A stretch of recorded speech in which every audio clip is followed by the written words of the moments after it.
golly gee willikers, that was awesome. It would be really cool if you did that. Welcome, race fans. Watermelons and Woodchips, presented by Central Iowa Diesel Performance. We're on episode 38, according to Josh's itinerary. That's episode Dude Thompson. Is it? I remember right. Oh, man, I thought you were going to go with Dylan Thornton. I know.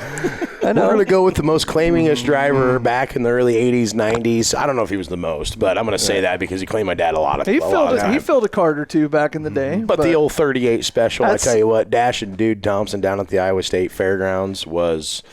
He was a man back in the day. Yep. In the day. But, yes, he did like to pull an engine or two, so... I just had that number popped into my head. I'm like, oh, he's not even going to see this coming. No, that's perfect because I wasn't expecting that one either. So you were going with Dylan. You stumped me, bud. I thought it was totally going to be Dylan because Colton's here and he's a fanboy. That's true. Well, what you don't know is I was a fanboy of Dude Thompson back in the day. What? I'm kidding. Bud, I'm not saying, hold on a minute here. But I do know some guys that were, for sure. Oh, And, Robert Avery. He used to go over to Robert Avery's all the time. Yeah. Back in the day. And he actually, my dad had lost so many motors the one year, he had to call Robert Avery. Robert heard that my dad wasn't going to be able to race because he didn't have it, because back then you bought the flywheel too. Mm-hmm. And so Robert called my dad and was like, "Are you really not racing because you don't have a flywheel?" And my dad's like, "Yeah." So we went down there and dude, got one off one of his engines? Yep. Got one off of my dad's engine, bought it back. That's wild. And then we went racing and then lost that motor too. Yep. Yeah. Oh, so anyway. Yeah. I don't know if you see that. You're facing the wrong way. Hey, look at that. Look at the timing of that. I'm sure you guys didn't throw the black flag because we've been real inconsistent with that lately. I will tell you, at the Hawkeye Challenge, the black flag's a rarity. It has to be. Because if we kicked them all out, which we don't see a lot of rough driving in that, because in these, you will see a sprint car go in and just give somebody a right rear a little, which is hilarious because you see a stock car guy get a right rear from a sprint car. It's just not very often. But wow. Yeah. They do that this year, but I'm hooking it and going All right. I'm just saying. Okay. Well, anyway, we'll reel this back in. Yeah, pull it back in, Cody. Josh Reynolds over here, our resident ginger over here, Jonathan Logue, and we brought in Dustin Jarrett. It looks like he just came from a booster club meeting at the Boone High School. School board. Yeah, school board meeting, absolutely. Rocking the Toreadors get up. I'm a fan of that. So. I'm glad you said Toreadors because I honestly was not sure if it was Toreadors, Torraider. I wasn't real sure. Toreadors, of course. Yeah. Big Toreadors guy. Yeah. Big Toreadors guy. No, I love it because I coach our wrestling team and so as a guy proud to see you repping the Toreador swag today. So. Well, I mean, we did graduate from the Boone Toreador scene, and when you walked in with it on, I'm like, he must have went to Goodwill or something, garage sale or something. Well, the wrestling coach was too cheap to get me a shirt. I had to go buy one at Walmart. So then I'm like, no, he probably did his research because he's really good at that. So he probably went somewhere and picked it up just so he was prepared. Right. Yes. But, getting into Saturday, rain. And anyway, there's really not a whole lot to talk about. Hey, no, the best thing to talk about Saturday was we get there early. I knew DJ was coming. We had chatted, whatever, and I always show up a little bit early. We show up. It's like not raining. It really didn't look like it was going to rain. Yeah, right? I thought it was going to it really didn't. I mean, well, Dustin probably doesn't know this, but Boone Speedway, when it hits that river bottom, it just does weird things. Yeah. It really does. And so, like, to me, when people call me on Saturdays and they're like, well, what's it doing over there? I'm like, well, the storm's still on the west side of the river. Mm-hmm. As soon as it hits there, it might go north, it might go south, it might just not do anything. Meteorologist Bobcat over here. Yeah. John McLaughlin called me on Saturday, out of retirement. And basically, we unload, we come over, we're bullshitting, Cody and I and DJ and some other people, and I'm like looking at it, and it really started to rain pretty good. And I walked over the trailer. I'm like, all right, load up. We're out of here. Mm-hmm. We're going to Texas Roadhouse to have a steak. Mm-hmm. So we load up and we're backing out, and everybody's like, where are you going? I'm like, secret channel, bitches. And at that time, I had no idea. I didn't talk to anyone, or that, I did not know that they were canceling.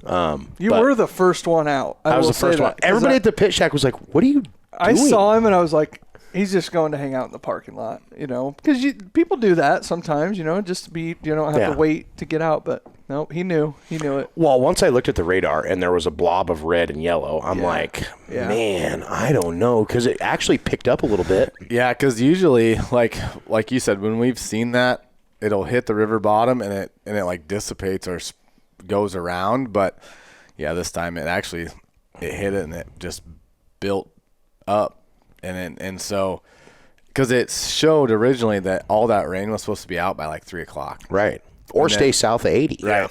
And then all of a sudden it was just like, Yep. But they heard the IMCA commissioner, stock car commissioner, was in town and told me to get the hell out. Weather gods came through and said, nope, next time. I got a funny story. So I was staying in Fort Dodge. So I'm doing what any normal race fan does, right? Like I'm driving and checking my race pass results for the night as well. And I get almost back to my hotel in Fort Dodge, and the MRP app shows racetrack near you, Webster County Speedway. Webster County Speedway? What the hell's this? Yeah. So I Google Webster County Speedway. They were running at the track at the fairgrounds, they call it a quarter. It's probably a 5th-mile tight oval and figure 8. They didn't rain out. They had races on both tracks. So I went in there and watched racing for the night. No kidding. Webster County Fairgrounds got 2 new tracks in one night. So how about that? I was just gonna say you got to knock off a new track. I'd never been there either. I grew up here. Get your shit together. I seen your Snapchat and I'm like, what's he doing? Well, then actually a couple of the hobby stock guys, Seth Butler. The 15A went up as well. I saw that. Andy Sharman? Sure. Sherman? Yeah, Sharman. I think you're right. It might be. Sharman. Is it Sharman? Yeah. And then also we've seen Seth Butler, or not Seth, but Shane Butler. He made the trip up there too. Okay. So was the racing good? I mean, it was cool. Yeah, it was neat. It's different, right? I mean, it's you're on a racetrack that's about as wide as this table right here. But the figure 8s are fun, especially when you get all 12 or 15 cars out there, and you get the guys in the X, and it starts to be a game of chicken with the leader and the guy in the back, and it's it's different. It was fun. It was, and I tell you what, they had a huge crowd too. Really? I mean, they had it was kids' night, and so there's like 1,000 yard apes running around, and bicycle giveaway and kids rides and candy rush and the whole thing. And so I went out for the candy rush, and they threw me out after that. You know what? It was probably one of those places that that you probably can't say this a lot, that nobody there probably knew that this is Dustin Jarrett. Seriously, though, you know what I mean? You say that. However, Foxman was announcing. Oh shit! Yes, and notified the world that I was there. And he did, and loved the Foxman. But no, I was able to kind of slide under the radar there, which was kind of cool every once in a while. It was kind of cool, right? Yeah. That's awesome. Yeah, because I saw your snap and I'm like, where did you end up? And I'm like looking and I'm like, I think that's the fairgrounds at Fort Dodge. And then I went back and saw your story and I was like, it is. And then you're like, what kind of psychopath does this? Right. Well, and honestly, it looked really nice from what I seen on your Snapchat.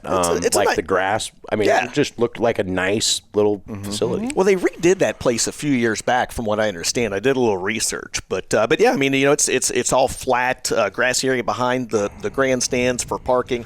They had like 7 or 8 food trucks back there. I got one of the best pork chops I've ever had in my entire life, by the way. But yeah, they did well. They ran off a good show, and it was cool. It was a nice kind of relaxing Saturday night. So yeah, it's got to be nice when you can go somewhere and have zero responsibility just to watch racing. 100%. Yep, which is why we have so much fun when we go to the Dome.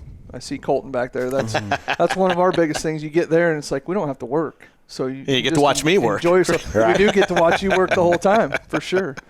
Yep. Yeah, that's cool. So I'm just going to knock my question out of the way. You posted your how many tracks does that make? Oh, man, 335, I think, or 334. Which is amazing. A lot. But out of them, Holy how many shit. have you announced at? Do you know that Man, number? I kept track of that at one time. No, I don't know. I'm actually at that point where, I want to start taking tracks off my list. I don't want people to know I was ever at some of these places. That is crazy. It's a lot. Yeah, in every state but Alaska. No kidding. Yeah, Alaska is actually the only state that I've never been to as well. Really? Yeah, never been to Alaska. Haven't seen a race there. You got to check that one off. Yeah, I got to wait till my wife's actually available for that one. If I fly to Alaska without her, I mean, the locks will be changed on the doors, and it's not so much her; it's the dog, right? Sure. I mean, she Right. will, she'll have that dog trained to rip my leg off clear up to my shoulder, and we can't have that. I love the dog Snapchat. What's the dog's name? Dakota, Dakota. of course, Fair enough. named after the Dakota Classic Mod Tour. Really? Well, not necessarily, but I tell It people sounded that. good. Yeah, it Might as sounded well. good. Sounded really Might good. as Yeah. well. Yep. Yeah. Yep. Wow. Yeah, that's cool. That Well, is cool. Yeah. Very cool to have you here, man. This is I see you a lot. We all see you a lot, right? We hear you a lot. We hear you a lot. Yes. But just I don't know. You're just like a regular guy, and that's. I was just saying that before we hope. started up.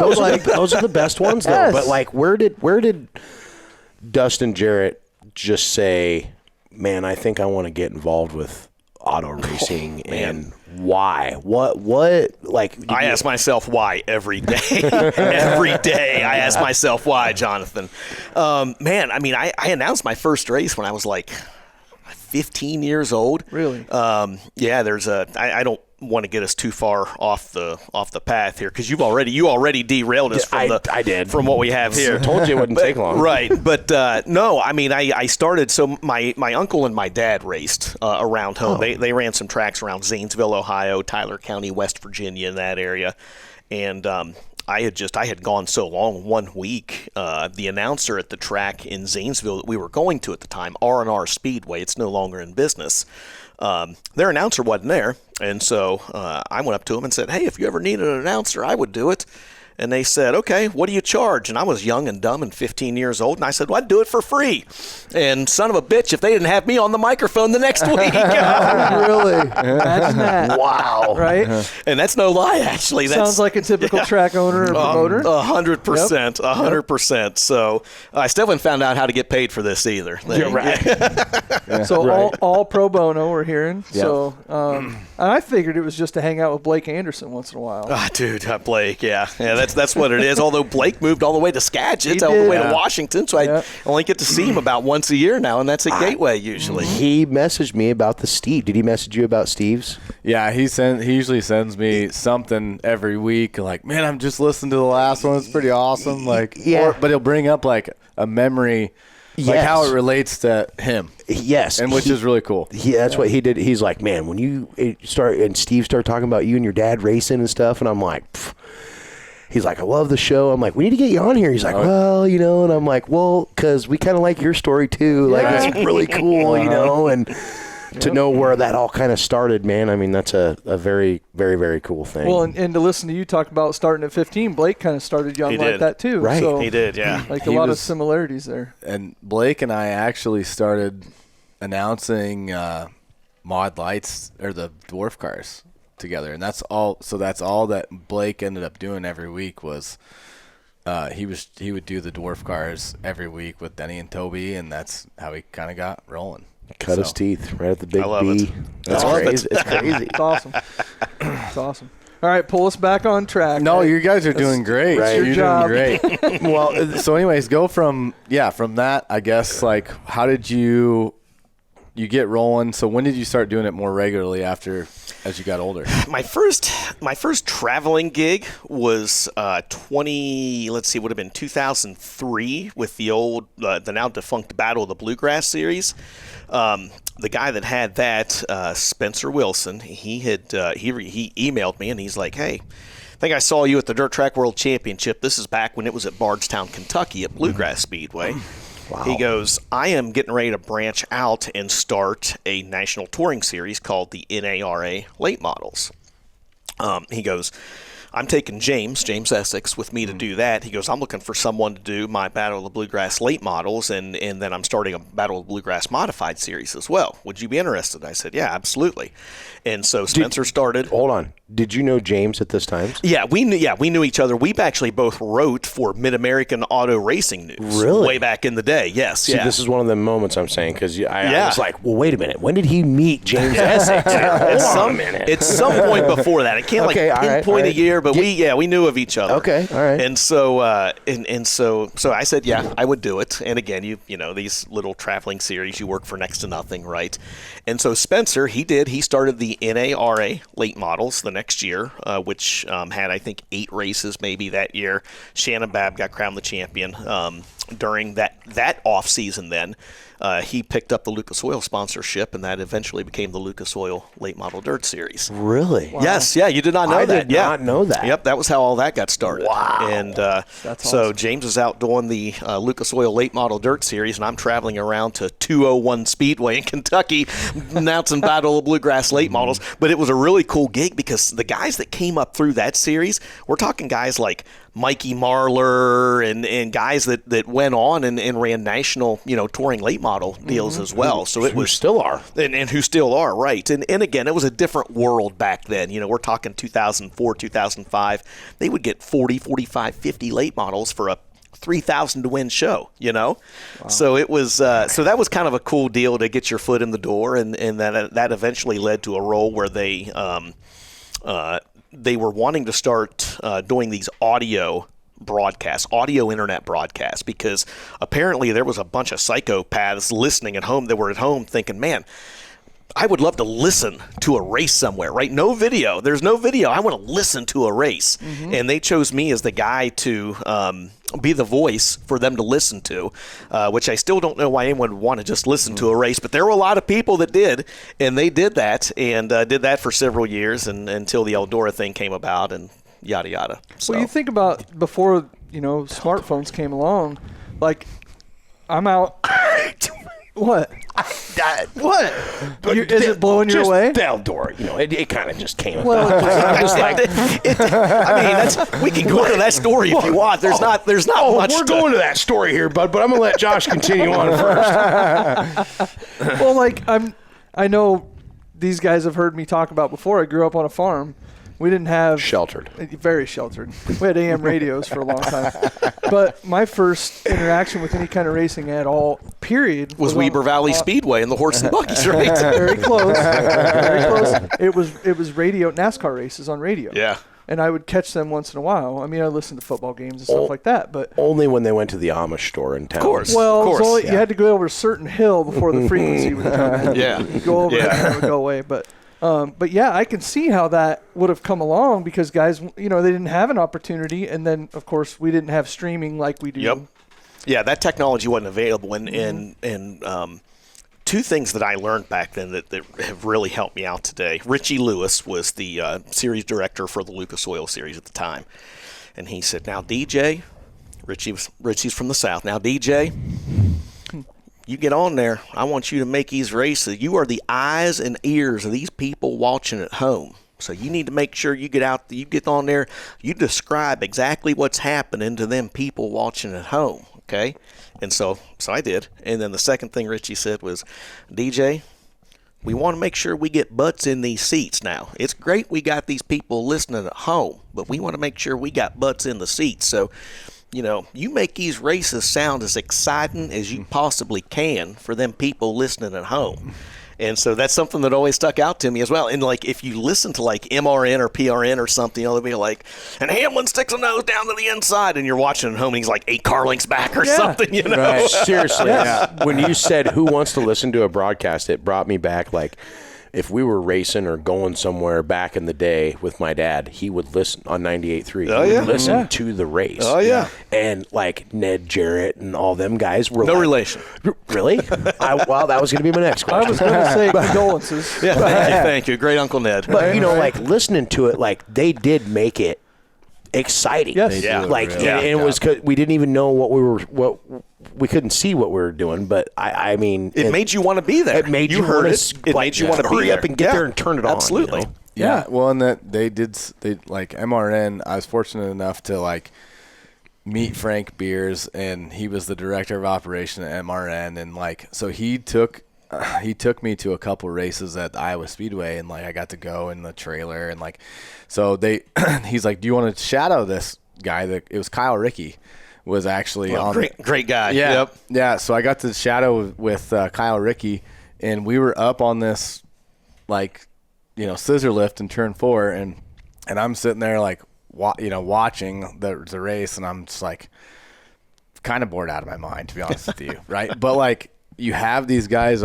in your ears, and they make it exciting. Yep. So like, well, the way they throw it, yes, around, yeah, and the bigger the track, the more the responsibilities the guys have. But when I'm watching a race that like you and Ben are calling, you kind of feel that way. Ryan and Jerry, it's kind of the same way. They kind of toss it to each other. Yeah.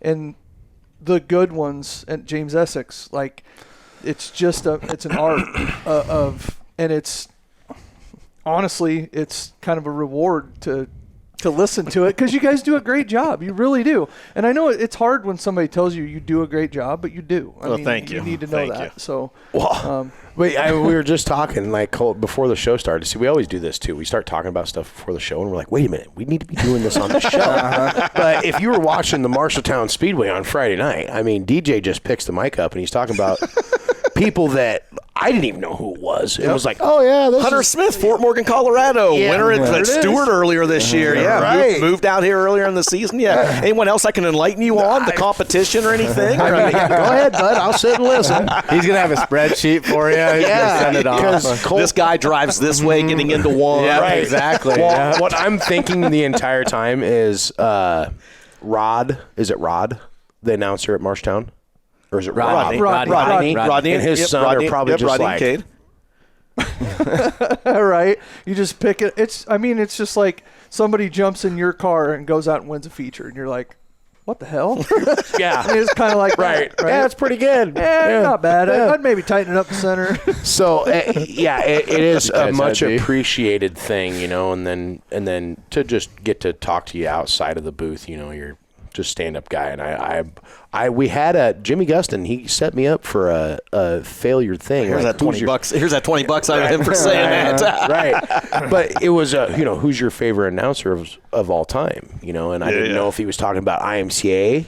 Because like when I was growing up, I was listening to Toby and Denny. Yep. Like they were the gods in my opinion. Well, he's like, no, late model sprint car. I'm like, well, hold on a minute, bud. You loaded the question up here a little bit, because of course, it's James Essex and you are his favorite, and so I mean I agree with him. But like when you guys all three get together and do these broadcasts and it makes it exciting. I don't know how you store all the shit in your head or how you do it, because I try to do the uncut stuff, which when Garrett started that, I did get a message from DJ that was like, dude, you coming after my job or what? And I'm like, whoa, wait a minute. Like, okay, we're just out here jacking around a little bit, all right? This is like, hey, listen, Tom Brady, Troy Aikman, these guys are in the booth, right? Yeah. I mean, I feel like it was a legitimate concern that I had over here. They were on the bench at one time. That's right. Tom Brady was. That's a good point, boys. That is a really good point. Mm-hmm. But, I mean... So how long have you – so you're 15 – I'm going to ask you your age. So you're 40 – 30 years. 41. Yeah. Yeah? 40, no. You're 45? I've been doing it for 30 years. I'm 46. Really? 46? Yeah. Okay, you're not that like me. I'm the oldest guy in the room. You graduated high school in Josh is older. 97? 97, yeah. Damn it, 1 year off. Oh, we got a man. whole group of 96ers. Yeah. Jimmy, Gus, and Todd Shoot. Oh, Myself. Yeah. I thought maybe we had 30 years. Yeah. Yeah, that's I mean, I never really even thought about it like that, if you want to know the truth. Well, that's why I asked. Because I figured, so like 30 God, I am years. old. It's time to retire. That was going to be my next question. So how old is James? Older than me. Right. But he's been doing it. I mean, obviously. He's been doing it a long time, yeah. And forever. It's like, the listeners, like, we don't ever want you guys to quit. Well, first of all, James especially, because his voice is because it's been, I mean, since the beginning for Lucas Oil, like we just talked about, right? And that's very similar to what Rick Eschelman was in essence to the Outlaws. And Rick had a couple years off in there, but God rest his soul, that voice is synonymous with was synonymous with the Outlaws. James is synonymous with Lucas, and so it every time I start thinking about like, man, I kind of need to rein it back in a little bit and not do as much, and then I'm like, man, just a couple more years and I'll have 20 World 100s under my belt. Seriously, that's crazy. Yeah, that's awesome. Yep. You've seen a lot of stuff over the years, and to do it like. I mean, it's all the unknown. Like, different when Toby and Denny quit my childhood announcing, like, who's going to take over? Like, we all see it that when James retires in like 15 years, You said 50, right? Yeah, you will take over James' I don't know. spot, and like, I mean, that's the people have spoke, DJ. Well, I don't know about all that, but No, but what I do know is He had a that, poll on I mean, Facebook. I mean, any time that like I run into someone that's like, hey, I'm an up and coming announcer, I'm an aspiring announcer, like. There's not a lot of those people out there, to Seriously, be honest with though. you. Yeah, The there's sport as not. a whole. It's not just announcing. It's drivers, it's fans, it's promoters, right? Like, nobody walks in the door and says, I want to be a racetrack promoter someday. Yay. You're like, all right. You start with a big fortune, and then you have a small fortune, you know? right. But, I mean, we do. Ben's the same way, and James. I mean, we try to give them advice and talk to them and reach out. And I have no problem sharing some notes or information or what I do. I had a phone call actually just a couple hours before I got here from a good friend of mine, Mike Norris, the announcer at Fairbury Speedway, and he pit reports with us at Eldora. And he just asked me a few questions. Hey, what program do you use to store your notes, and how do you do this and that? And I mean, Mike is my age or our age, but I have no problem giving that stuff out because I'm not getting any younger, and I don't want to do this until I'm Our demographic, dead. and that's one thing I've talked to Josh about several times is like our demographic is not getting bigger. No. Yeah, there's not expansion going on. Like when you get somebody, and Kristen's a good example, when you get somebody that wants to be involved, she's taken over for me at Stewart. You got to nurture that because it just doesn't come along very often. Yeah. You know, and especially if it's the right person. And you might have somebody come along and you're like, yeah, we'll see how it goes. Well, but entertainment now is, and I'm not going to get too far on the soapbox here, but we have entertainment at our fingertips. We've never had that before. You know, people talk a lot about streaming hurting racing or whatever else, and it doesn't have to be Flow. It can be IMCA TV, Dirt Vision, or whoever else. But the thing that a lot of people tends to forget is that we have everything right here available. I can watch any movie that I want to watch right here, right now. I can watch any television show. It doesn't matter if I want to throw it back to Alf in the 80s. I can watch it right there on my phone. I can listen to any song that I want to listen to, and I can turn the TV on and watch any sporting event, any race. I can do anything that I want to do at my fingertips. And so at racetracks, we've got to find a way to keep people entertained and get people in there. That way they're not pulling these out or that out or whatever else and finding entertainment elsewhere. that is, talk about one of the hardest tough. things. 100%. Yeah, and whenever we find that magic formula, the four of us will bottle it up and sell it to every promoter out we there, will. too. That is I believe no shit. that right That is there no shit. is a verbal contract. That's right. That's right. All coming up with it together. We got Sign here, what, please, Josh. five. Sorry. Garrett Yeah, would like to make G's it in. 5. Yeah, that is no kidding. It's crazy. You know, you talk about just back in the day, we've talked about how before streaming come about. See, and I think the streaming has helped racing a ton too, because we've talked about like my grandparents being 80 years old. They can't make it to the track, but they can get on their phone and rent it. But it has made it different, you know, like in 2019 Super Nationals when it was rainy and shitty, and like the first year I get out that I win, it's like, it looks like Eldora at the World 100. There's that many people there, which there's not that many, but you know what I'm saying? That's what it felt like. It felt like that, yeah. 2019, it's like, Where is everybody? yeah. Yeah. And then 2020 was worse because it was COVID. And COVID and weather. COVID and weather. Yeah. Yeah, was that the Sunday race? That was the Sunday race. Yeah. So it was like you can see those things like, and all these racetracks are really, really getting creative with what they're doing. Like, I think one of my all-time favorite things is when you guys hire the gal that rides the horse with the American flag around. Like that. It's pretty cool. Is like, It is cool. when they're singing, it's like, Yep. and I've heard that. Goosebumps every time. We've heard that, Goosebumps every time. Yeah, we've heard the song a billion times, but it's just something about her riding that around there, Right. you know, and it's quiet. I don't know, but stuff like that, you know, like the Musco Light stuff that they're doing now at Knoxville with the weird shit. And I haven't seen it because I've only been to Knoxville a few times. Right. Well, even just the simpleness of when they take the green flag, the poles turn green. Like, that is something little Right. kids are like, whoa, you know, just Yeah. it's not a big thing, and obviously it's an expensive thing, but once it's done, like, that's stuff that keeps people engaged a little bit. Well, and like the flame fireballs at Eldora. Like when we went there the first year, a couple of years ago, I mean, of course you see it on TV, but in person, way better. Well, that's why I'm wearing a hat. I don't have much hair anymore. I've reported all those years. So Brett got those for the stage at Super Nationals, or on each side, and so we all get in there to take our picture before we get into our cars on the front stretch. Everybody's like, I'm like, boys, step away from the flame because it's hot. Oh, is it really that hot? I'm I'm telling you, it is hot. Well, needless to say, Damon Murdy got a little bowl shave on the one side because, but in the flame, it's just shit like that really makes events like when you bring in the big the TV stuff, Jumbotron stuff and everything. Like, that's all.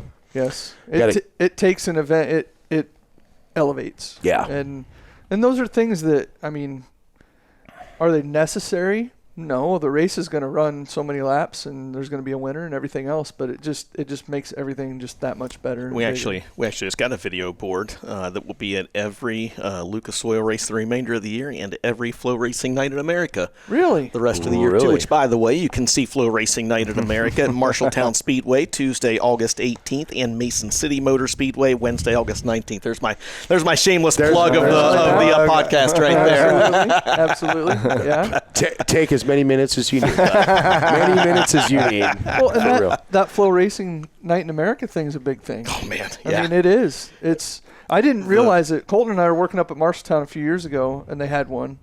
And I'm like, it's just another race for me. And we show up, and then I start figuring out, oh, no, this is the only thing going on in America. Yes. Racing-wise. I'm like, oh. Well, this is kind of a big deal then. And to that point, though, that's why it was started. I mean, it took kind of COVID, really, that 2020, 2021 seasons for us to realize, hey, we can actually have midweek races and make it work so that it's beneficial for the promoters and it's beneficial for the drivers and third on that list, the streaming companies.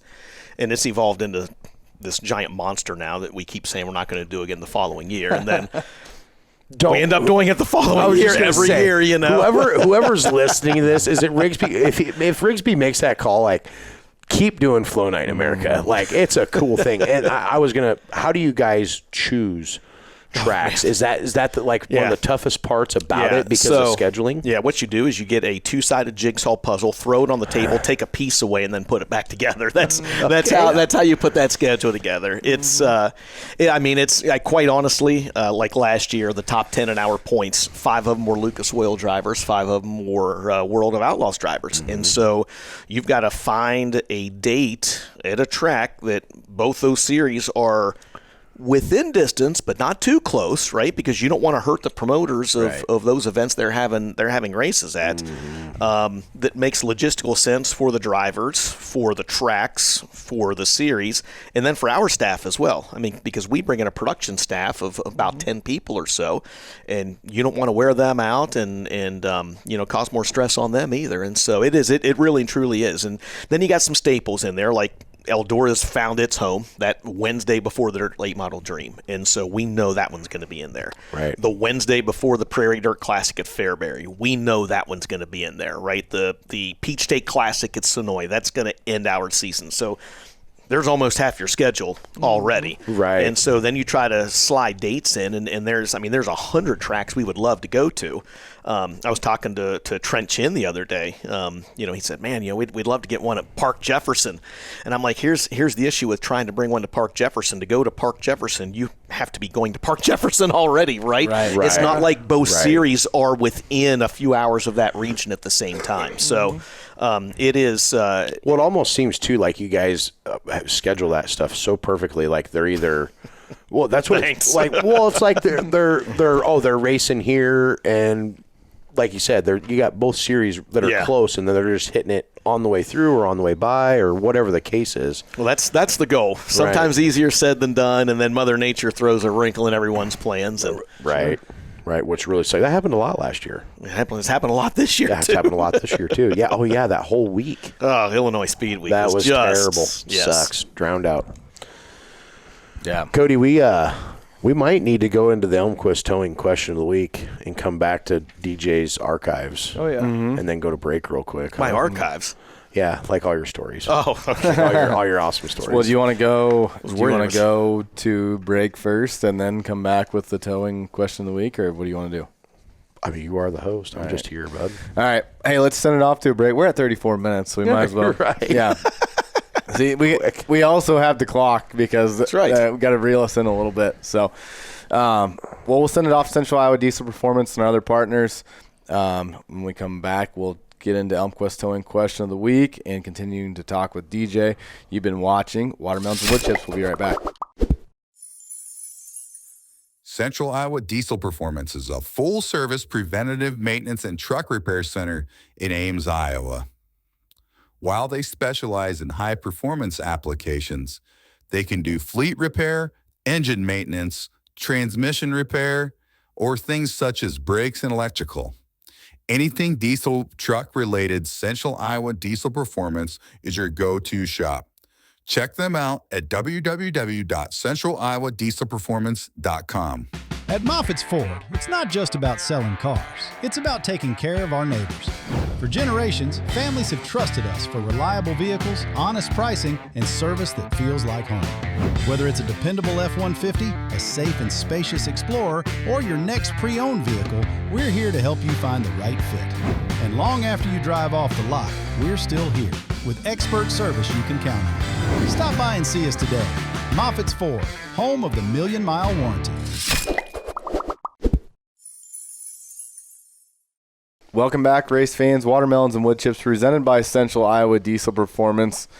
And, talking with DJ and hearing some cool stories. We're going to get back into those for sure. I know, and Jonathan's had stuff percolating during the break. But 3 days ago, I got the message, and I've been storing shit. I'm just telling you. I didn't have percolating on my bingo card for this podcast, by the way.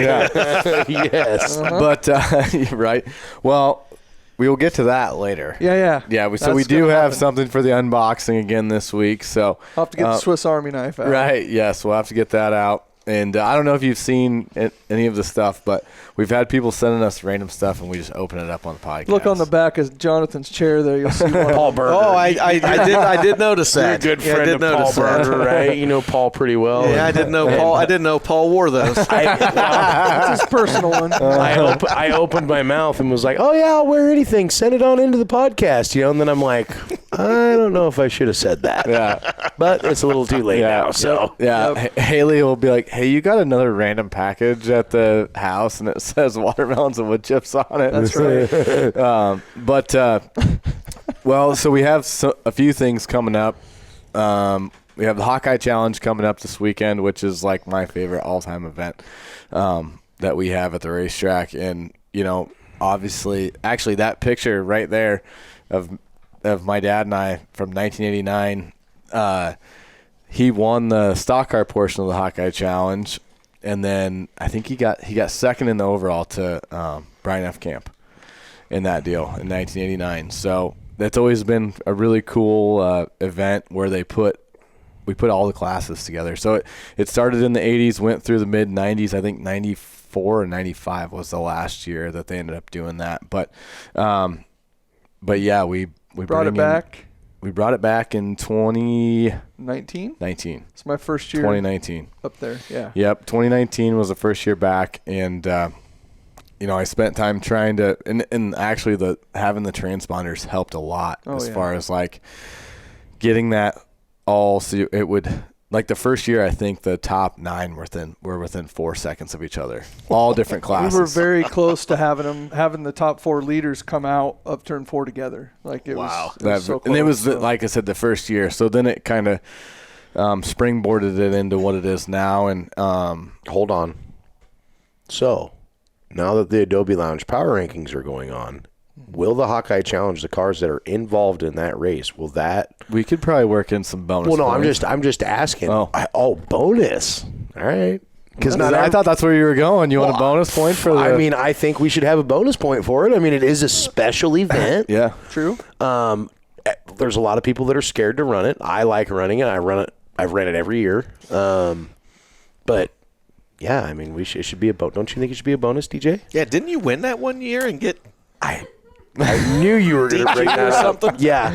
So, Right, well, I'm remembering that right. he's remembering that right. Is Did you that see his face when he said it too? I just broke my violin? Hey, now that's number 2. It is number 2. But You gotta yes, be a little DJ, easier on stuff. I won the race. They bring me the trophy. We take all the pictures. Yeah, you take it because you're going to use it here in a minute. So we take all the pictures. I mean, I'm pretty pumped up about it because, see, my dad won this show one time too, and they did the same thing to him. And I don't remember what year it was. And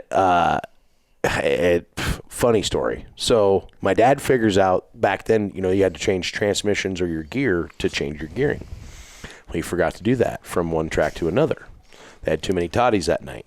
So the next day was the Hawkeye Challenge, and it was super slick out. Well, Lottie had called these late model guys and said, come down to our show, like we're doing this deal. You guys will win, blah, blah, blah. We're paying good money. Well, my dad, if they wouldn't have kept throwing the yellow flag for these altercations and stuff, he was going to lap the late models. And they were so pissed off, they black flagged my dad for his fender flopping.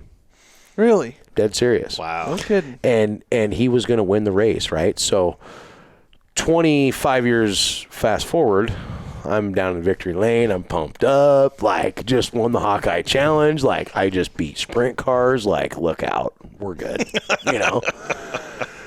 Go to the trailer. We're all pumped up because the trophy they get for this deal is pretty badass. I mean, it's a big trophy and everything. It was so it's $500 to win your class. And I always tell everybody, I'm like, why don't you guys want to run it? I'm like, they pay $400 to win the regular show and I got to race 24 cars, or they pay $500 to win and I race 3 other cars, myself and 3 other cars. My odds are way better, right? And a shot at 1,000, really. And, yeah, because If you win the whole thing. Yes, Yeah. 500 more if you win the overall. And so Lottie come down, and we're all down there having a good time and everything. And I'm thinking, yeah, I'm getting $1,000. No, I got 500. They gave it to Donovan Smith. Scoring snafu. Yeah, scoring snafu, which was complete bullshit. It was actually the message we got to the tower that said, look, we did it to John. We have to do it to Jonathan. I knew that was what it was. I knew that's what it was. And that's okay. That's a joke. I'm just kidding. Is that one of those what's good for the goose is good for the gander things? I mean, Yeah, right.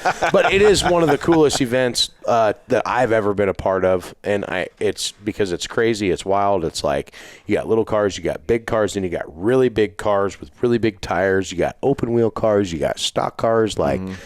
It's chaotic. You got people in the tower crossing their fingers and toes that they just run green to checkered. Seriously, because the cautions are hard. They hurt. They are really hard because you guys do a great job on the race receiver saying because they don't all stop. We just kind of keep rolling where we're the sprint at. cars can't, yeah. Right, where we're at. But if you're not at least half throttle. Oh, you should see it. It's the fastest caution lap you've ever seen in your life. But it's I'm not lifting if he's not lifting, because that could make or break the race right there. Yeah. You just never know. Yep. Yeah.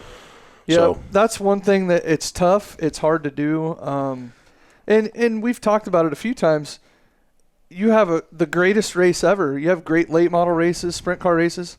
What hurts them? Sometimes it's a caution. Yeah. And that's a race, and that's part of it. We'd love it to just go green to checkered because we know we have done it a couple times. Yep. Yeah. And when it happens, it usually is a tight finish. I think that very first year we did it, like I said, the first top 9 were within 4 seconds or something, and it was green and checkered. So that was the one they took from me, DJ. Mm-hmm. That's how close it was. You shouldn't have been illegal. Right. No shit.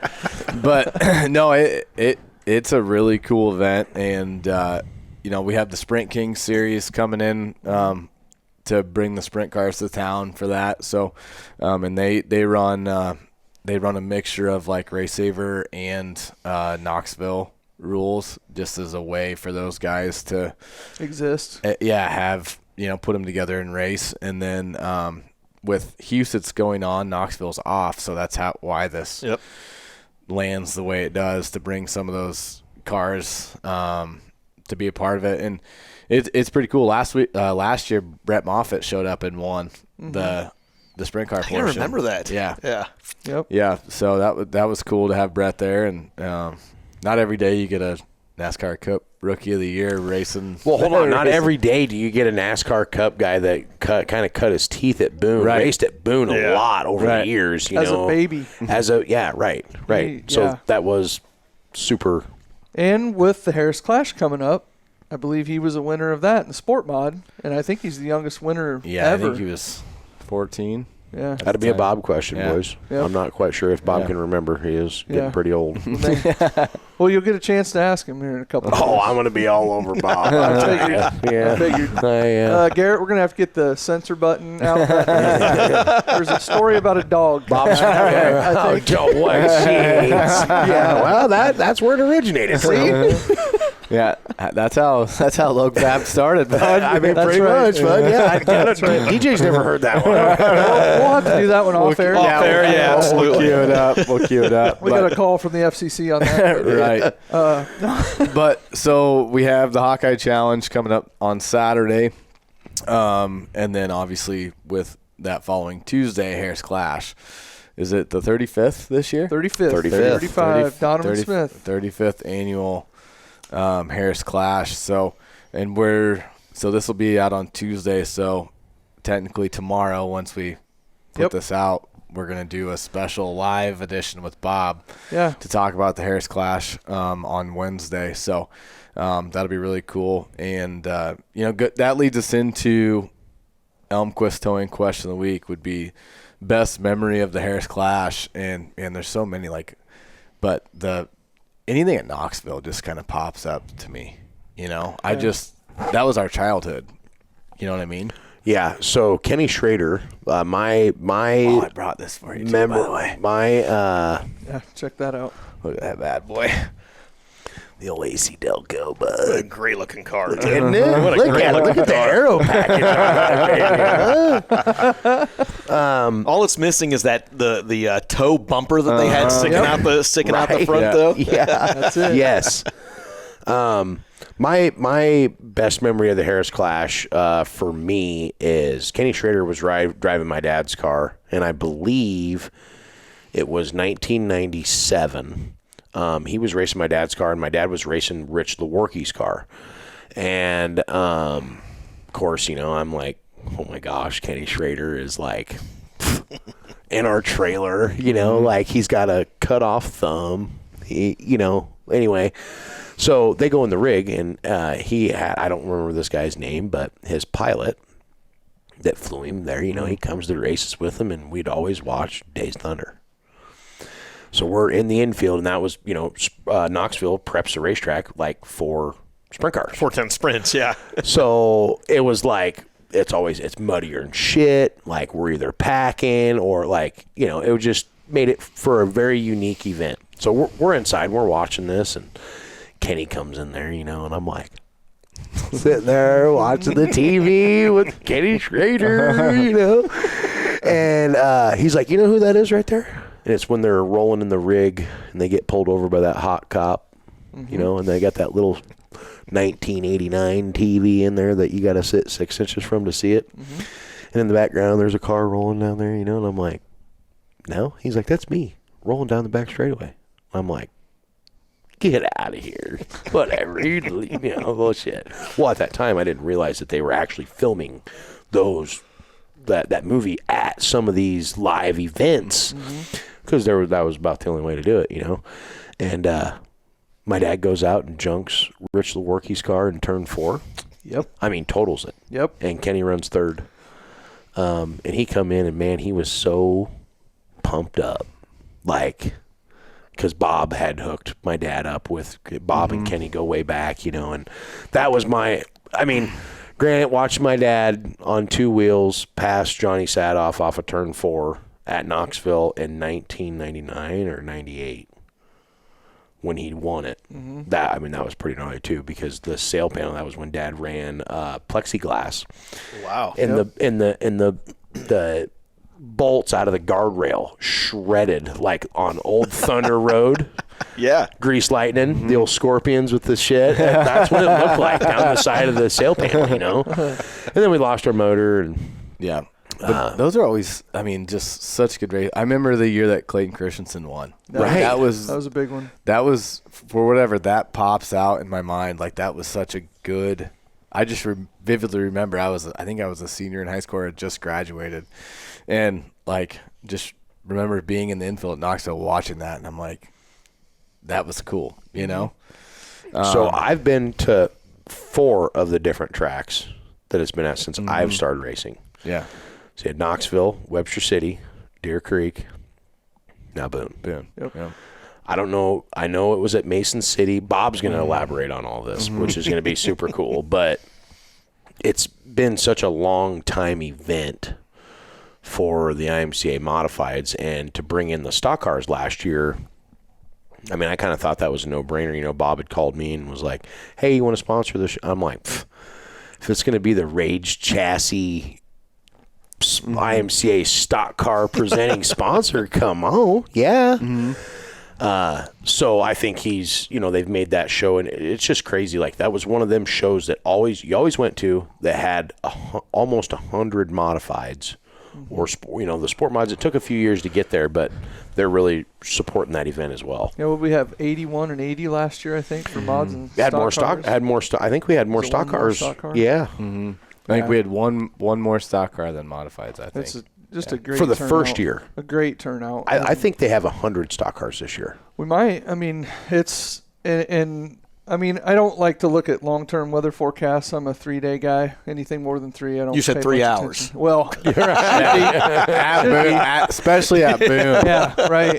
Especially at Boone. That's how it is. Hopefully we'll get a good night of weather there, and yeah, I mean, the sky's the limit on that deal, and I think a lot of people were paying attention last year. We had a really good event, and yeah, it was great. I can't wait for the next one. My favorite Harris Clash memory, you said something about getting claimed at Knoxville. My favorite memory was walking out on that track afterwards, and there was antifreeze running down from 4 cars sitting up against the wall, and every one of them were pulling engines. That was every year at that deal. But also Clayton Christensen winning, but Jared Timmerman won. Yeah. And I thought that was really cool. That seemed like that was a sport mod win. Yep. But it seemed like a little bit of an underdog deal for him. So yeah, and I think, what year did Brett win it? 07? maybe, yeah. Yeah, I think Moffitt won it in 07 as like a 13 or 14-year-old kid, which was pretty cool. And I think that was the year my cousin Jason ended up getting 4th. And then I think that was when Kevin Sather got DQ'd. They ran 2nd or 3rd. Valve springs? Valve springs. They had the bigger diameter valve springs, and so they checked them, and then so we got a trophy out of the deal. But no, love you, Kevin. So didn't mean to pour salt on the wound, brother. Yeah, he's over it now. Oh yeah, I'm sure. Right. Well, the original Might have been a couple weeks back then. Right. But original G unit. Yeah, we used to. And that's when we were all running around together, and so yeah. But yeah, I mean, Harris Clash stuff. You're probably out of town, I'm assuming, or yeah. I've been to the Harris Clash twice at Deer Creek. Twice at Deer Creek. Creek. Yeah. I was actually I planned my annual racecation around the Harris Clash last year. And we know what happened. The original date of the Harris Clash. Yep. I got to head back to make sure my wife hasn't changed the locks on the doors or anything at home. Train the dog. Train the dog to rip my leg off like we talked about. But I would love to be out, but we've got the Firecracker 100 at Eldora Speedway coming up just a couple days after that. It's always a burner, That'll too. be a big That'll be a good one. It is. Yeah. That'll be a good one. I see. I love that place. I was blocked from a few of the comments, like always. Same. So I didn't get to see those. But however, I did note. I see here that you guys have the Bobcat Bombister at Deer Creek moment at number 1 on the list. I was able to see that. Yeah. Were you? ChatGPT handles this. I've told you this before. Well, I need to have a talk with it. Or something. It's always putting me at like the top of the list of this shit. I don't know why that is. It's weird. Well, that was the closest I've ever come to winning the Harris Clash, was at Deer Creek. Me and the old Bowmeister is what I call him. We had a little altercation on the racetrack, and we never touched, but I just was like, we got about 3 or 4 laps left, and I'm just going to go up and I'm going to squeeze him. Oh, you I'm gonna, squeezed I'm him, going to okay. squeeze him up on the top and see if he lifts. He'll live. If he doesn't, he's going to collect the wall. Well, he didn't lift. And if you guys are familiar with the Deer Creek Speedway, they have 2 officials standing right there in the top of turn 2 where all the cars come out on the racetrack, okay? So we never touched, but, I mean, it took him out. Well, then he come up. So that I inherited the lead at this time. Jake McBurney's running 3rd. I'm running 2nd. Me and Baumeister are doing this battling and stuff. And he wrecks me under yellow. Baumeister does. Needless to say, we were not friends after that moment. Okay. Were you before that? Kind of. Acquaintances?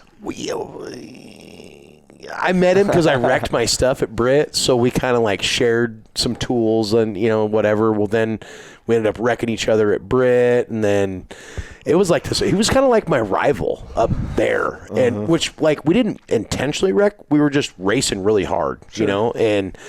I mean, we showed each other our displeasures when we were on the short end of the stick, and when we were on the long end stick, we stood there with our chest pumped out like, And anyway, I didn't end up winning the race because when we made contact, it wiped out my spoiler and my quarter panel and my tire, and I just basically went in, and Jake drove around me on the outside, and that was 2018. Jake got it? Jake got it, and I ran 2nd. Yeah, so I did get a cool trophy, but that was one of the only races in a sport mod I never got was the Harris Clash. So I was really excited when Bob decided to bring the stock cars in because I hung up my open wheel stuff because I build IMCA Stock Cars, and I feel like I should race one of those and try to promote my product. So I was really excited, even though last year, first lap, they dropped the rag. I nowhere to go. I'm a straightaway behind. Yeah, it is what it is. We never gave up, got a caution. I almost made it. But so I'm really looking forward to that. Hopefully we can bring home the hardware. You bet. But then you got Todd Shute throwing the spoons. Yeah, I don't know what that story is. I don't either. We're going to have to ask Troy or Todd. I'm sure. Chat GPT. Chad, that could be. Colton, pull that up for us, will you? Yeah, don't you call that Chad? Chad GPT? Or? Chad GPT, yeah. The Jeremy Hendrick upset win. I don't remember. Jimi Hendrick, yeah. Yeah, I don't. C19. Yeah. I don't remember that one for some reason. That was when was that? That was before 06, I think. Yeah. Might have been 05. But Is he a Wisconsin guy? Mm-hmm. Yeah. Yep. Michael Long. That's probably a name you've heard of. Yeah. Yeah. Illinois light UMP modified guy. Light at the scales. That's Really? Yeah, apparently. Wow. Again, these are just people's comments. We pulled them off of Facebook and throw them in there, and it's interesting to get everybody's perspective of moments like that and what they remember, and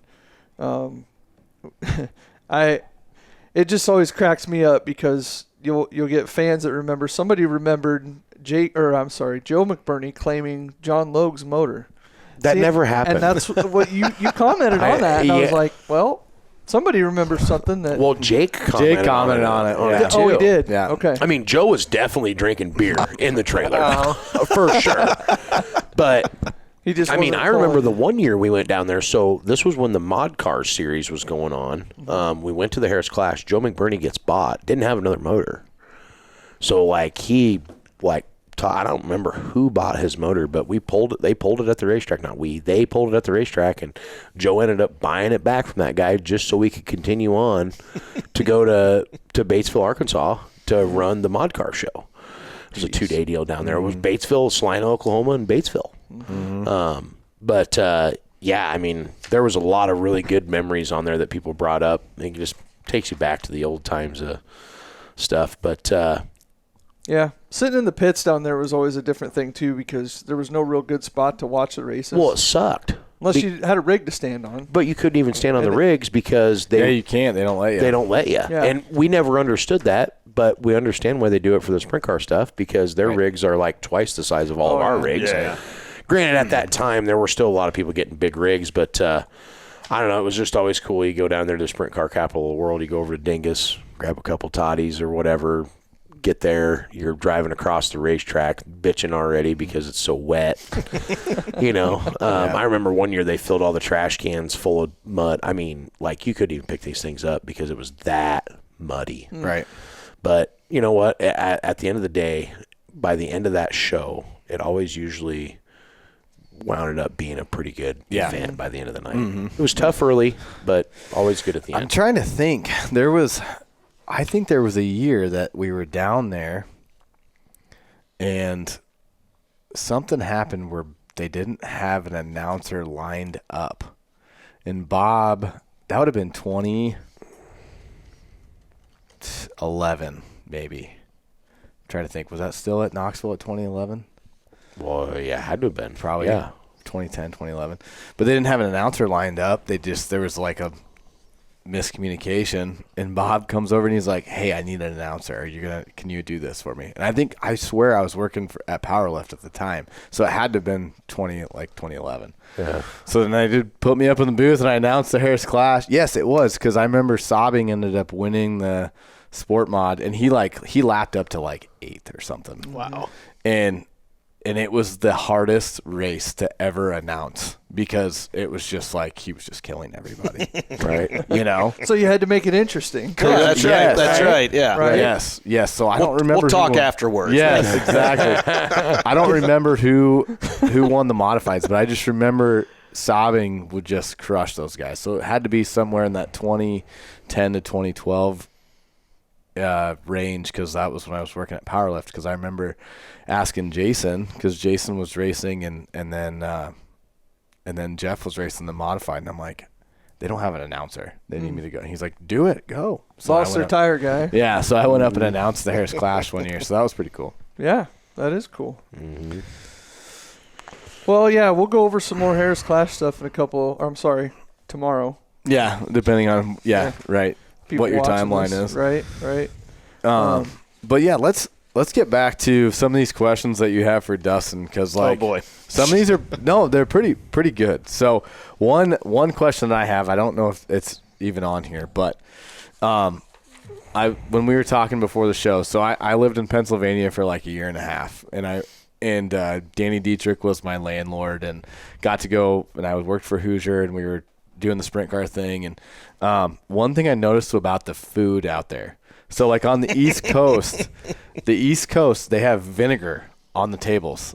Like you spray vinegar and Old Bay. Colton's giving 2 thumbs up over there. He must have chicken, dude. I'm telling you, chicken strips in the fries, like the thick cut fries with the vinegar, and then you put Old Bay on them. That was like my favorite thing. But obviously from being from Boone, Iowa, like I'm like, what the hell is this? And my boss was like, no, you got to do this. So what is some things that you see out on the road like that? I was going to say, I'm sitting here wondering, like, what the hell are people doing putting vinegar and Old Bay on stuff? Man, I remember, it's so funny because I was at Park Jefferson last night for the Dave Riley Memorial, right? Mm-hmm. And I remember the first time I went to Park Jeff, and it was like 20 years. Here's how long ago it was. They had a USMTS modified race there.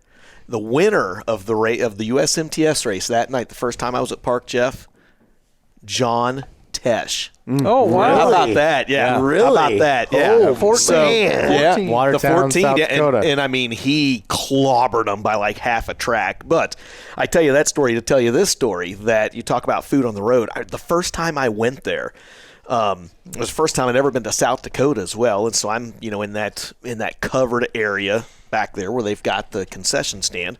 They're going down through the menu, and they've got the normal racetrack selections. It's burger, cheeseburger, hot dog, chicken tenders, fries, gizzards.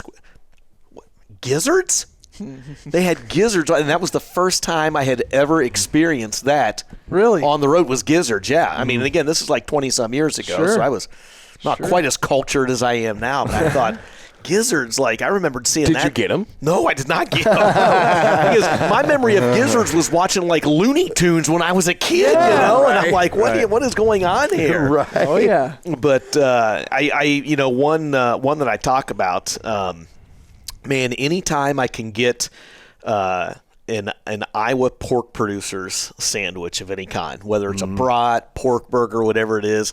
Iowa pork producers and the Iowa Cattlemen's. I was at Algona the other day, and they had burgers from the Iowa Cattlemen's Association there. Phenomenal. Just fantastic stuff. I was telling the boys because they haven't been to Eldora. And I'm like, The pizza burger? well, the pizza burger or the pepper jack cheese balls. Oh, yeah. And they come in like a container that's got like more than 7 or 8 in there, you know? Yes, like it's legit, like a good thing. But it's like, I've noticed too that Their Eldora's, prices are cheap. they're so cheap. Yeah. Like I don't, like it's phenomenal how it's crazy. And I don't know if that's, has it all, well, because we can't, do we go into the Eldora thing right now or do we want to wait a minute? Because the Eldora thing's going to be a minute because I got some questions. This is your world. I'm just living in it here. Okay, we're going to go into Eldora. But I mean, their prices have always been cheap for food for as long as I've been there. And I think is that a Tony thing, or did Earl have it? Earl had that as well. Really? I mean, for really up until a couple years ago, a beer was just $2 there. They recently raised it all the way to $3 for a beer. Yeah. Hold on a minute. Time out. Rewind.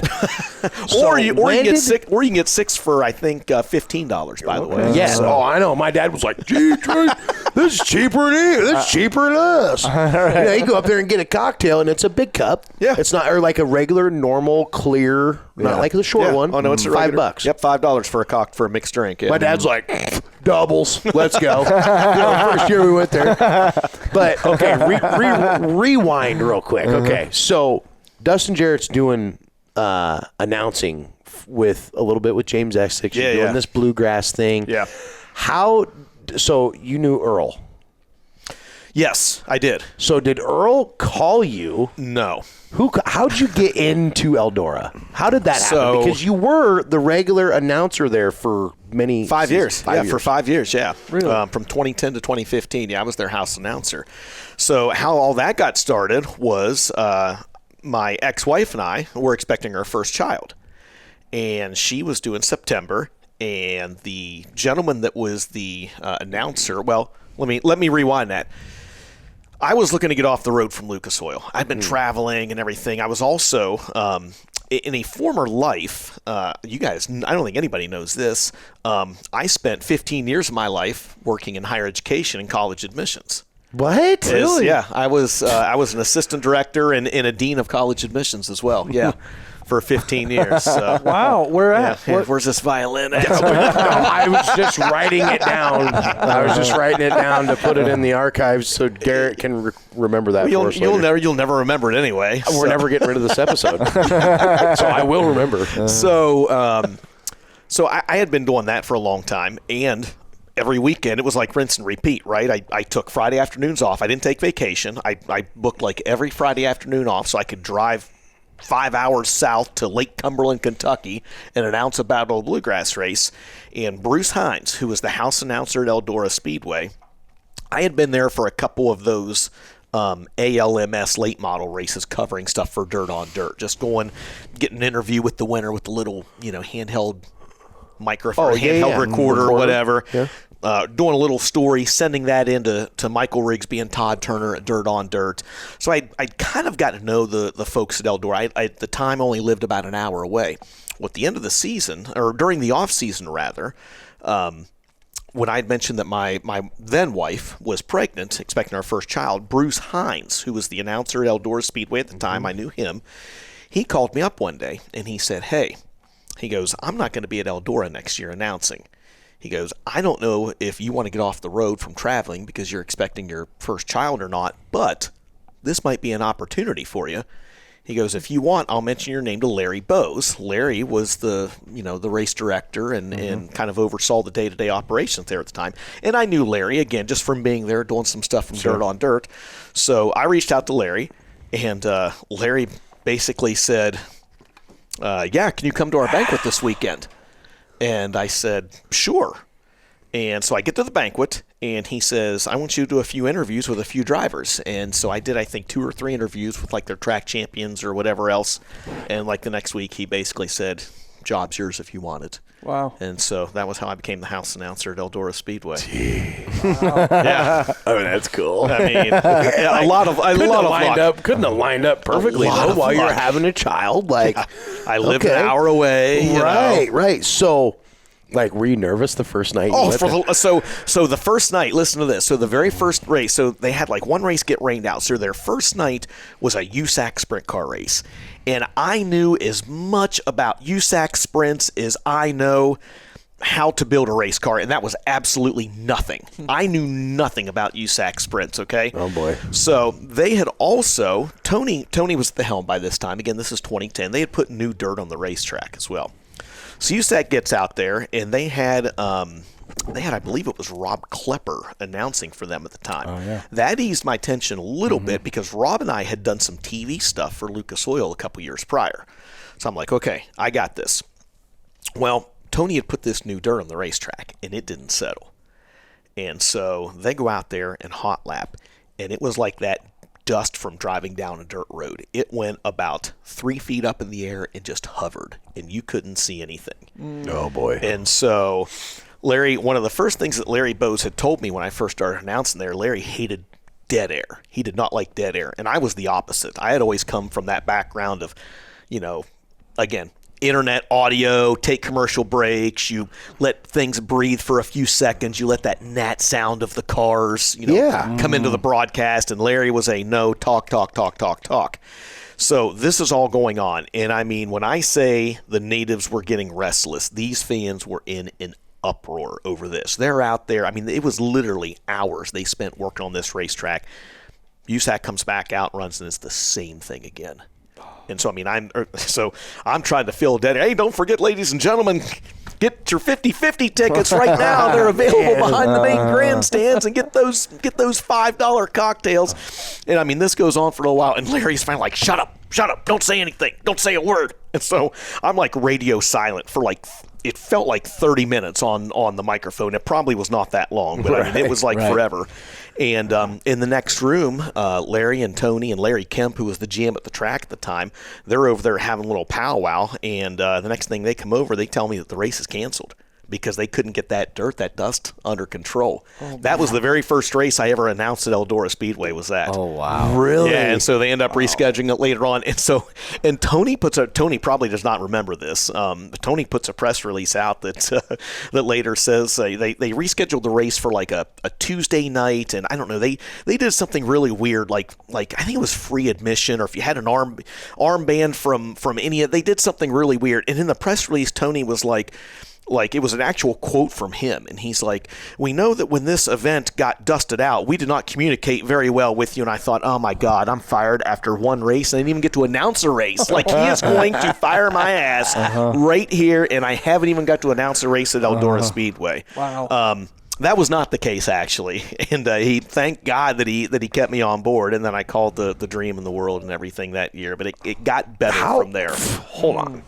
So that year, this was 2010. 2010. In 2010, you're like, you're what, 8 years into this announcing thing? Yeah. You started in 2003, you said? Well, on the road. On the road yeah. in 2003. Yeah. Okay. But I mean, I've been doing it for. But like, so you know about the late model dream, about all these big events. I've been there. Yeah, I've been there for the dream in the world. Was it intimidating, or was very it much like?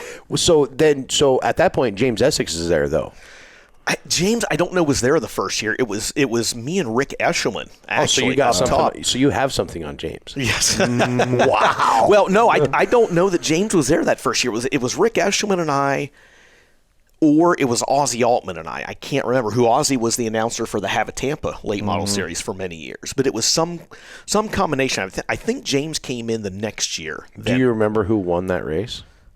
Which race? The Dream or the Dream, World? your first Dream that you announced. Oh, man, probably. 2010. Probably Bloomquist. You think so? I mean, he won. Can we have somebody look that up? Who won the Dream in 2010? I know a website, dirtondirt.com. Right. That's crazy. Yeah. So then at this point, now that you got all these big touring series coming to Eldora, because like, what'd you do for a weekly? So it wasn't really weekly then, right? No, it was they just ran events? Yeah, they ran like a total of 20 races over the year. It was like 14 or 15 events. So they never really ran weekly there. Their closest thing to a weekly show at that time, 5 or 6 times a year, they had open wheel modified, UMP style modifieds, Eldora Stock Cars, and then they would usually run some sort of third class with them, whether it was like 360 sprints or late models or something like that. So they have Eldora Stock Cars, like they have their own kind of setup there. Yeah, they and they're honestly not far off from IMCA Stock Cars now. Yeah, they never really have been. Eldora teamed up with Lima Land, who's a Friday night track, University of Northwestern Ohio. You've heard of that. They own Lima Land Motorsports Park, a Friday night track in Lima, Ohio, and those two teamed up several years back to run common rules. That's one thing that you guys are blessed with out here. IMCA everything, right? Or you get North, it's with Soda or whatever else, right? We don't have that over there. I mean, we've got UMP coming in for modifieds and late models, but outside of that, man, it's just a free-for-all. Right. I mean, we've talked about, we kind of had this little press thing, like we're still working on trying to get them IMCA Stock Cars at Eldora. Oh, man. And, hearing you say that those stock car guys out there are really similar is pretty intriguing, like, because we wouldn't want to take away from them guys if they're going to come. We're going to have a show there. I mean, they run there. We don't get to run there, but so that there is still some traction on that, people, because it kind of went stagnant there for a while, and it's just I think that we're very optimistic about that. Hopefully, it happens in the next year or 2 years. But Levi Jones, give him a call. Levi Jones, yeah, Levi's a good guy. They did, however, when at the Dream, they got those bleachers up. In turn 1 and 2, holy shit! They're big. They're huge. They look huge on TV. They're big. They're very nice. So my dad and I were talking about it. I'm like, that's where all the trailers and the vendors are. Like, holy shit! You know, because Levi had told us. So they dozed that area. They didn't doze, but they cleared off that area behind the grandstands. Really? Filled it in with some gravel, and now they've got a giant. You almost make kind of a loop or circle around the vendors row area off of turn 1 now at Eldora Speedway. Really? So they can actually accommodate a few more souvenir vendors back there too. Oh, wow! The first time we'd ever been there, like I said, it was when they had the track or the dirt track championship there, so they had the late model flag all the way along the fence around the pond. Yeah, super cool to see. I'm like, like it was just cool. You were geeking out, weren't you? We were, you were yes. geeking out. We had, God rest his soul, but we had a meeting with Jerry Gappens at that time, and terrible tragedy for him and his family, but super cool guy. Like, I'm thinking, yeah, we're going out to Eldora, like the campground stuff, just seeing all that, seeing little Eldora next to big Eldora. Like, you guys got to go. Which isn't there anymore. No more little Eldora. The go-kart track? They took it out? Yeah, no, they took it out. Why? That's extra parking now. Really? Yep. Well, they needed that. Yeah, they did. Holy shit. Yeah. I can't believe how much, like, the camp and everything, honestly, people, the biggest expense we had is driving there. Yeah. Like, camping is cheap. However, do not dick with the cops out there about driving your golf cart across the road or anything. No. They will take it. Yeah. Okay. Yeah. And but if you have never been to the Big E, make the trip because it's totally, totally worth it. I've been there one time. We went out there with Ian Madsen when I was working for KCP, and we went out there. I think it might have been the 4 Crown or 3 Crown or Triple Crown, whatever it was. Yeah. So what year would that have been? 2013. I would have been there announcing. Yeah, 2013. Yeah. And I think we ended up rolling in late because didn't know that because it started earlier or something. And I remember coming over the hill and the place is full. Yep. And I'm like, who read the schedule wrong here? Because we're rolling in, but it was cool. It was neat. We were there with the USAC and then whatever else was going on. But it was fun.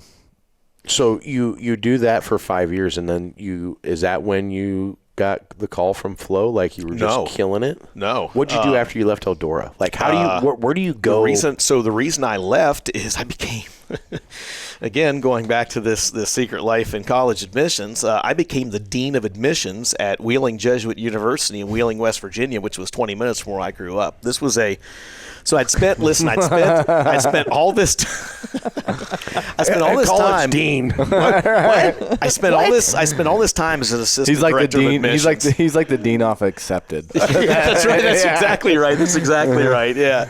And so I spent all this time as an assistant director, and my then wife and I, we were going through a divorce, and I was kind of looking for something else, right? And so this position opens up at this university that's 20 minutes from where I was born and raised. So at the time I'm living in Northwest Ohio, 3 hours away from where I grew up. This position opens up, and I'm like, I'm just going to apply for it. I'm not going to get it. I'm not qualified for it. So they bring me in, and I meet with all of these higher-ups, right? I mean, I'm meeting with the president of the university, and I'm meeting with the dean of all these other departments and everything else, and we go out to dinner and all of this stuff. And so I leave, and I'm like, well, there's no way in the world that I'm getting this. Like, they tell me they told me there, like, what the salary was, and it was twice as much as I was making at the time. And I'm like, well, there's nowhere I'm getting this. And so you fast forward a couple weeks later, and I'm sitting in a tree stand bow hunting. At Double J Farm. At the Double J Farm, yeah. So I'm actually real close, right? I'm real close to where the school is. And it's like 15 minutes before dark, and I'm like, Wheeling Jesuit University. Golden hour. So I silenced the call like any good hunter would do, right? My man. And it was the guy that was the head of the search committee. He was the dean of the College of Arts and Sciences. And so, of course, I got out of the tree stand probably 10 minutes earlier than I should have that particular night. So you didn't kill a deer? And I did not kill a deer that night. Okay. I drive up the road and parked at the wee little Baptist church there, pulled in the driveway, checked my voicemail, and the call on the other end said, "Hey, Dustin, this is Bob Phillips from Wheeling Jesuit University. We'd like to offer you the position of Dean of Admissions." And and so I he took then that. went in and talked to Father and thanked him. So I talked to him. Yes, I did. I threw up my Hail Marys. So I took that and moved away, and that was so I was no longer then, of course, the house announcer at Eldora Speedway. But they had me back for the banquet, and I did talk to Tony there, and I told him, I said, "Listen," I said, "I know you got some decisions to make," I said, "but I would love to at least keep doing the dream of the World 100 if I can." And Tony told me right there himself, he said, first he made fun of me on the stage in front of everybody at the banquet, and he specifically said that I was going to live in West Virginia, which was not true, and he still teases me about that to this day. But he said, as long as I own Eldora Speedway, you have a seat in the press box for the dream of the World 100. Nice. Yeah. And So that's that was been kinda cool. for... This year's World 100 will be my 17th in a row. I was just going to say, because 2010 you said was your first year. It's 2026, so that's 16. Hey, and by the way, well, 17 because 2010 is a zero. Counts, it's- yeah. it counts. Yeah. So 2010. You know what? He's got six toes on that one. Yeah, I know. All of you. I wasn't even making fun of you. You were going to. No, I got a text from Colton. 2010, the winner of the World 100. Scott Bloomquist. Dave Brooklander is going to be pretty excited to hear this. Billy Moyer. Really? Oh, there you go. Now, wait, we said the dream, though, right? We he won talking about both. the dream. Oh, it was the He dream. won both. Oh, did he win both Oh, that well, year? there you go. There you go. Okay. There you you go. go. Mr. Smooth. That's right. Yep, but an Iowa connection Absolutely. right there. Crazy. So, yeah, Absolutely. pretty Hey, wild. you want to know what? The first year that we went down to, we got to go to Billy's little trophy room. Have you ever been to there? Been to that? No, Ben Shelton has. I have not. Dude. Super So cool. it's got, the old shop towels, like the red ones. Yeah. They used to write on them, like the date and where they were at and shit and everything. And we walk into Billy's little room or whatever, and I'm just like,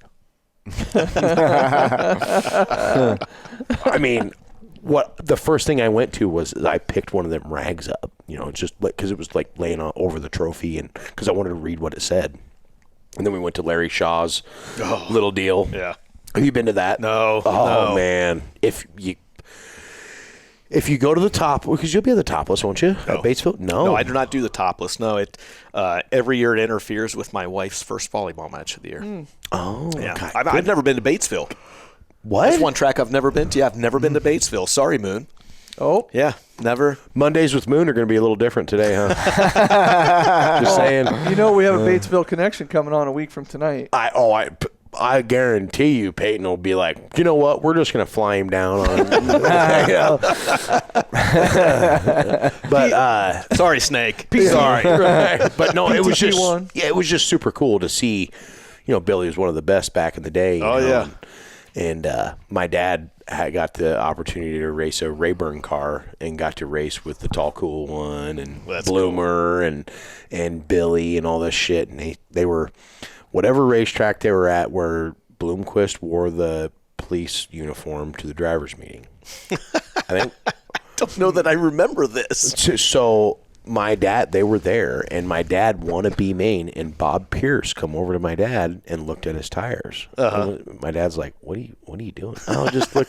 You don't want to be looking at what we're doing. Hey, Bob wanted to know what he was running. And yeah, That's they're cool. just very, very cool. My dad told me too that he won a D main at Eldora, and he come in and he was just dog tired, and Scott Bloomquist ends up winning the main event one-handed when his arm was broke. Wow. And my yeah. dad's like, that's when I put into perspective in my head that Scott Bloomquist is a bad SOB. Yeah.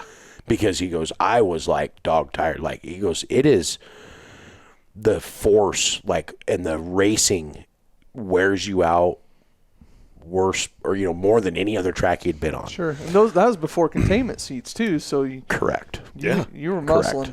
Yeah, Like- and you're turning 15-second laps on a half-mile racetrack, too. Right. Wild. Yeah. Yep. So it's pretty cool that kind of stuff. You guys are savage. Okay. So then so now you're a dean. Okay. We're back. And we're back. Right. Still not entirely sure how that happened, by the way. Sure. That's awesome. So how long did you do that? Less than 2 years. I was there 20 months, and they decided that a 21% increase in new students was not what they were looking for, and they told me that we were going to part ways. Yeah. And that is as I sit here, that's 100% the honest to God's truth. They were the non-meat and potatoes version of that. They were severely underfunded and kind of not drowning in debt, but they were more in debt than what they told me. They told me when I met with them, they said, "Hey, we're X number of dollars in debt," and I came to find out a little while later it was twice as much. Oh wow! And so, yeah. So what they you had? do? So my next job then, I was the director of admissions at a small boarding school near me. I did that for 2 years. Jonathan's making notes. Now we go from a dean to a private school. Basically. Boarding school, private boarding school. Okay, yeah, all exactly. International boarding school at that. Wow. Yeah, and so I finally went full time then with Dirt on Dirt in 2019. Michael Rigsby and I had tried to make something work for, the better part of 10 years. He would come to me and say, "DJ, I want you to work for me," and my timing wasn't right. I came to him, Rigsby, man, I'd love to work for you. His timing wasn't right. And then it all finally happened in 2019. So really, that's when you started for Flo, or Dirt on Dirt, and Dirt on Dirt, and then Dirt on Dirt was acquired by Flo. Was acquired by Flo. Yeah.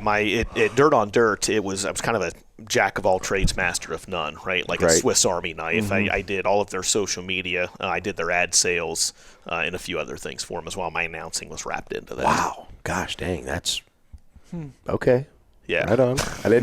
See, this is the A shit. very natural transition, right? To go from a director of admissions to social media, marketing ad guru.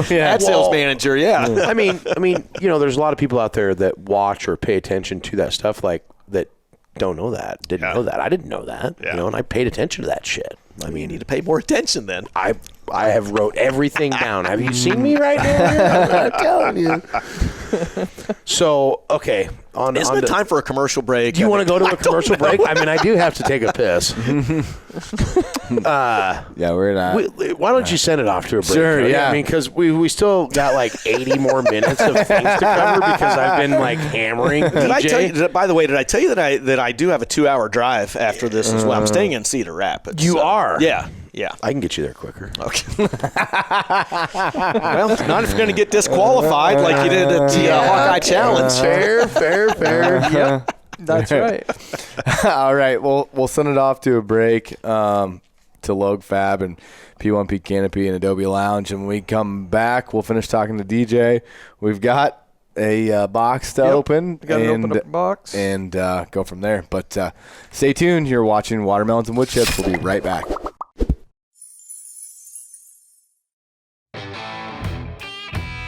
Welcome to the Adobe Lounge located in Boone, Iowa at 915 West Maney Eisenhower. Our hours are Monday to Friday, 1 p.m. to close, Saturday and Sunday, noon to close. Come enjoy some of the strongest drinks in town and the best homemade pizzas around. Whether you're stopping in to relax, meet friends, or grab a bite, the Adobe Lounge is the place to be. See you soon.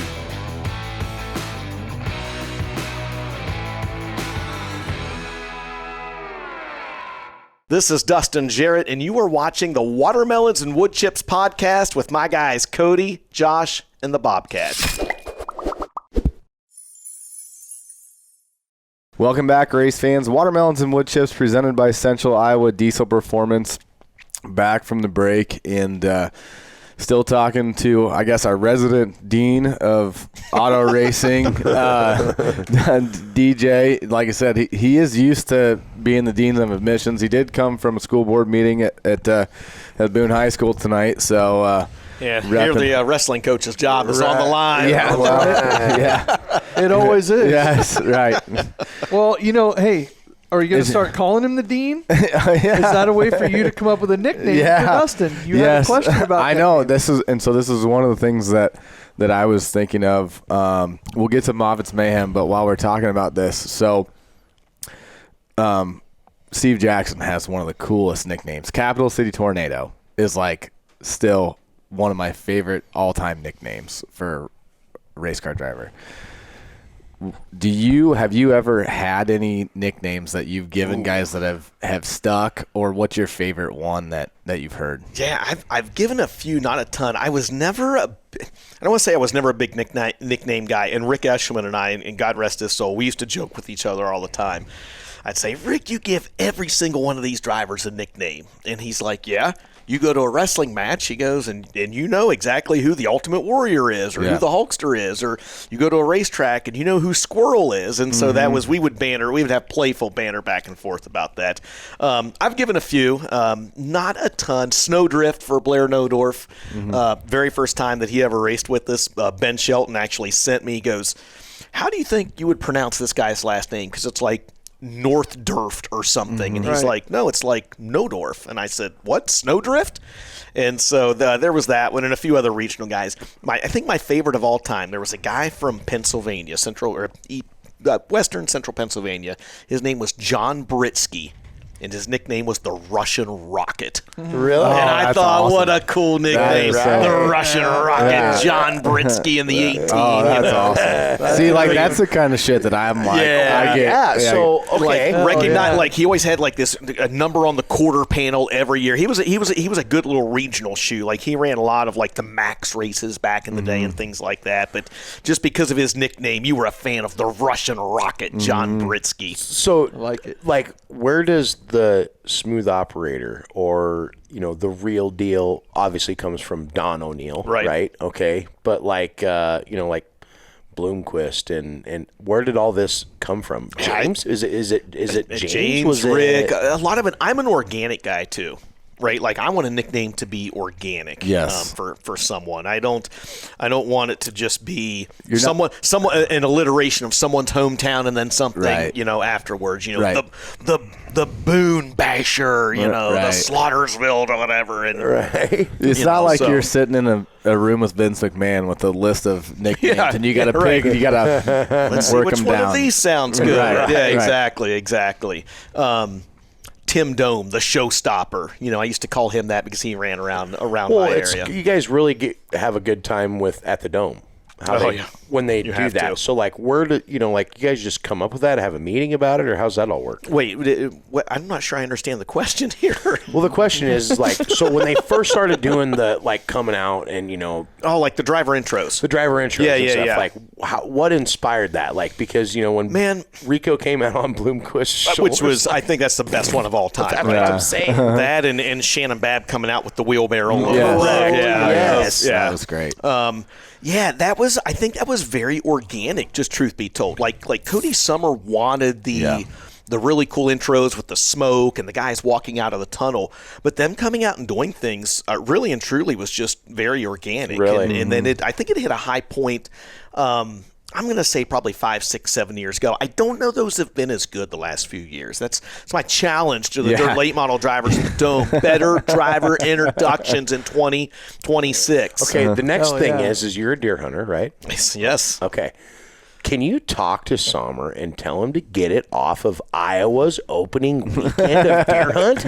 It's on our opening week of gun season as well. I know. I mean, I'm so upset about it because we came down the first year because it wasn't on that weekend. Yeah.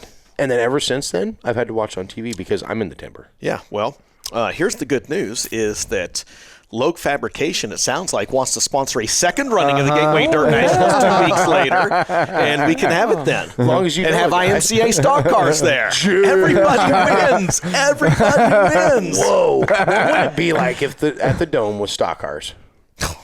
I mean, I don't know. I don't really know just because I've been there and seen how small it is. Cody? It's way bigger on TV. Yeah. Right. Cody, this all formulated right here. That's right. Remember those ideas that we were going to come up with here? And That's one of them. What Garrett's I'm saying sticking his hand in front of the camera.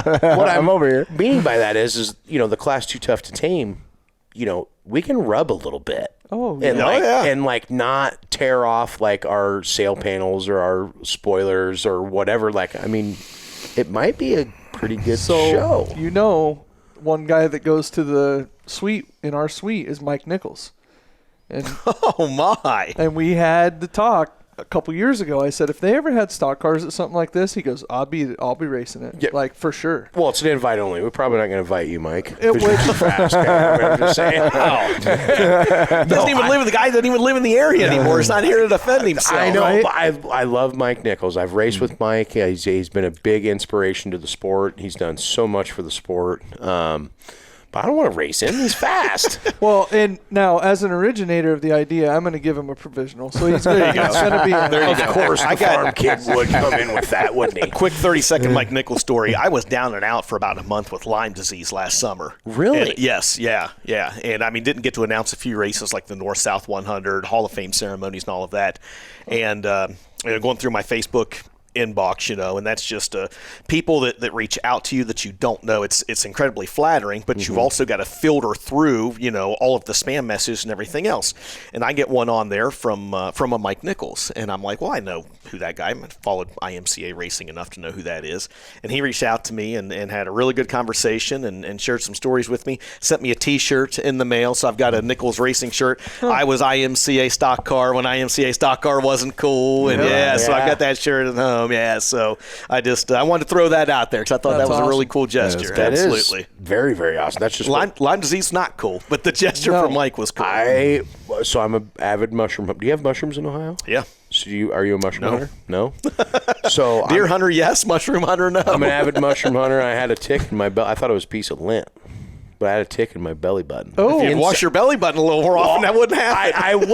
I got a deep one, so I get a good knuckle or so in there. But I'm in there feeling around, and I'm like, man, like the second day, I'm like, okay, I know I've washed the lint out, okay? But anyway, so then at that time, I'm like, if you try to look at your belly button and you have a big belly like I do, it's kind of hard to see in there. So I get my light out and I can see it. And I was freaked out because of the Lyme disease thing. And I mean, I'm not laughing at the Lyme disease. the guy, I know. Dude, I know. Was it hooked on? Yeah. Oh yeah. I grabbed it with a pair of tweezers, and when I pulled it out, it was weird. It was like when it popped, it was black. you know, like the whatever was in its. That's not a tick. That's a blackhead. That's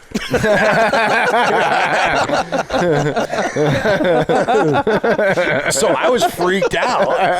Like, how did you know that? Did you get bit by a tick? No, I did not actually. Really? No. Okay. That's how much time you got. This is a whole story. Well, I remember This is a when you whole were story. sick, I had reached out to you. Yes, you did. To see because you know, I feel like we've become friends at have. this point over the years, and there was a lot of people worried about you, but I was freaked out. I had to go and do all these tests and stuff, and I ended up.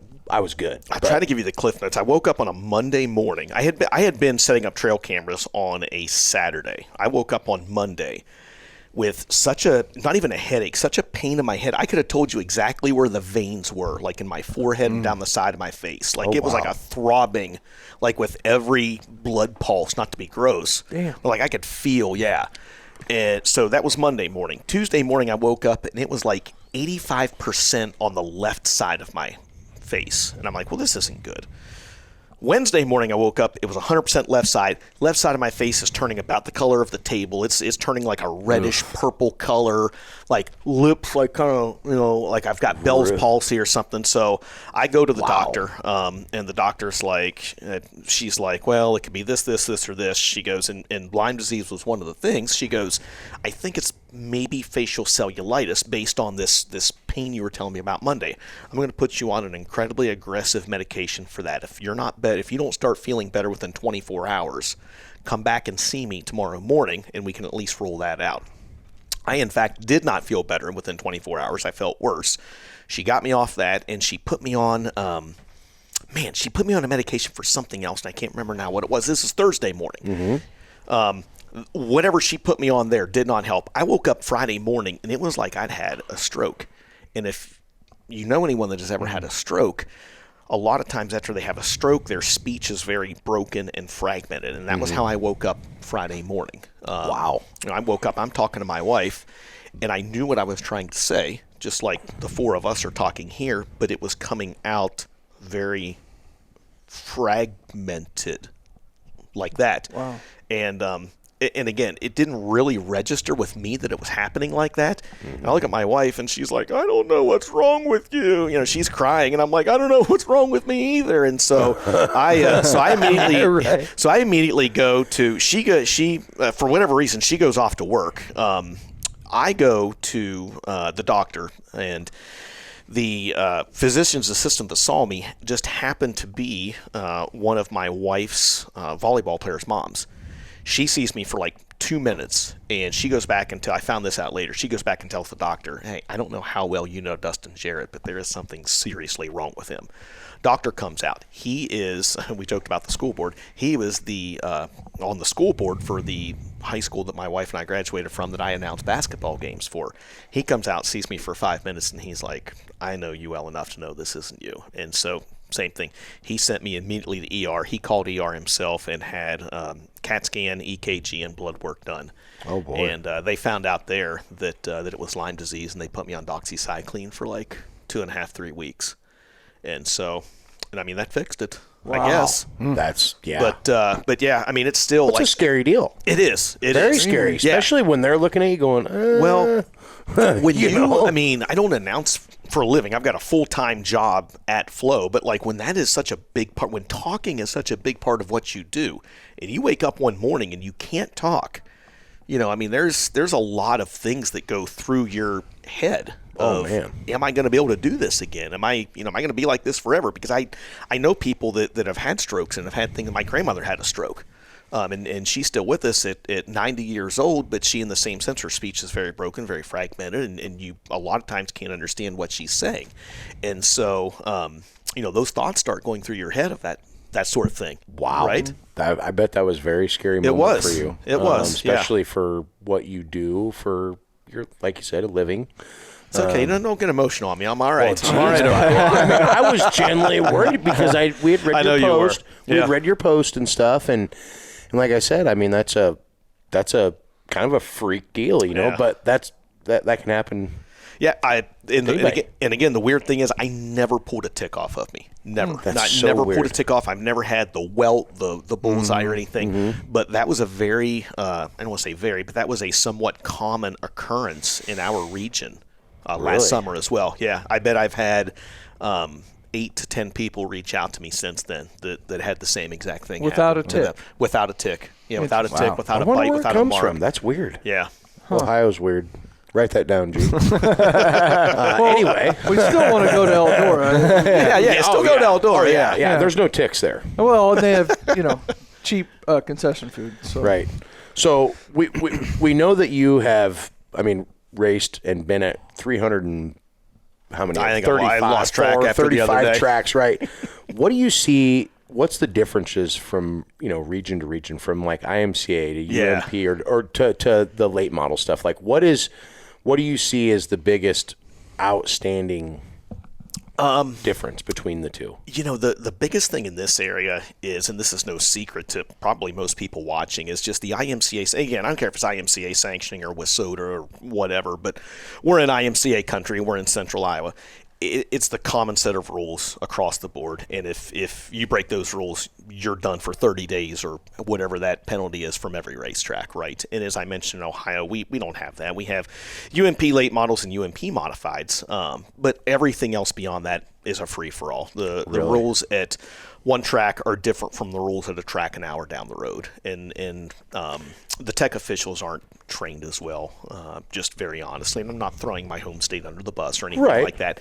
It's just refreshing to come out here, and I think it's very healthy for the sport to have that common set of rules and know that what did we say earlier, Cody, that rising tides raise all ships or whatever, and that's I think the case here. The other thing I love about this area, and I'm very, very adamant about this on social media, the efficiency of the programs is tremendous.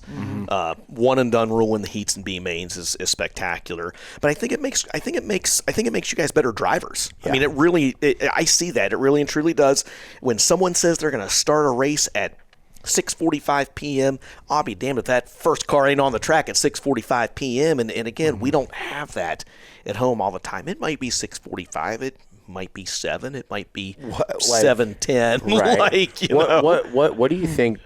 Like, if that rule was implicated in dirt late model racing, it would be a mutiny. what would Jonathan Davenport do? I mean, it wasn't even his fault. Yeah. It gets taken out, and it's like, well, 49, take it to your pit. You're done for the heat race. Yeah. I mean, we talk about it all the time. Like, it really kind of makes you hold accountable to like, hey, instead of driving through this guy, like, I might need a break, but it's a double-edged sword though too, because you can be victim of circumstance, and that's where I feel like the rule sucks. But it's cut dry. It's the same for everyone. It's the same for everyone. And I do think that it is different, and I mean this in the best for both sides I'm talking about here. I do think it's very different from a regional level versus a national touring series with guys that have $150,000 race cars that are racing for a living as well. Right. And I think that's very different. And that's the same thing can be said. Look, we can get down an entire rabbit hole here too, right? Yeah. Oh, yeah. Of hot laps and qualifying and everything else. But I think that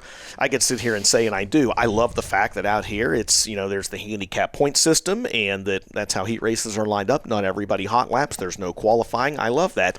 In the same token, you cannot take that to the World of Outlaws sprint cars or late models, or the Lucas Oil late models or high limit. It does not work. It's an apples and oranges difference. Right. Well, and we kind of talked about it too a little bit in past episodes. It's like, when you go to a Lucas event, now granted, if it's the Dream or the World 100, you're getting 60 cars or 70 or how many ever it is, but like the Flow Night, what is there, 30, 40 cars? Yeah, depending on where we're at. Right. So it's a lot easier to give that driver a second chance in a heat race, because you don't have 160 cars like what we're getting, or for instance, 141 2 weeks ago, 181 cars. Yes. I mean, that's insane. Yeah. That's more than Boone Speedway. A couple of times this year. Boone's been right up there, but 141, for whatever reason, it's always been that way. What a spectacular...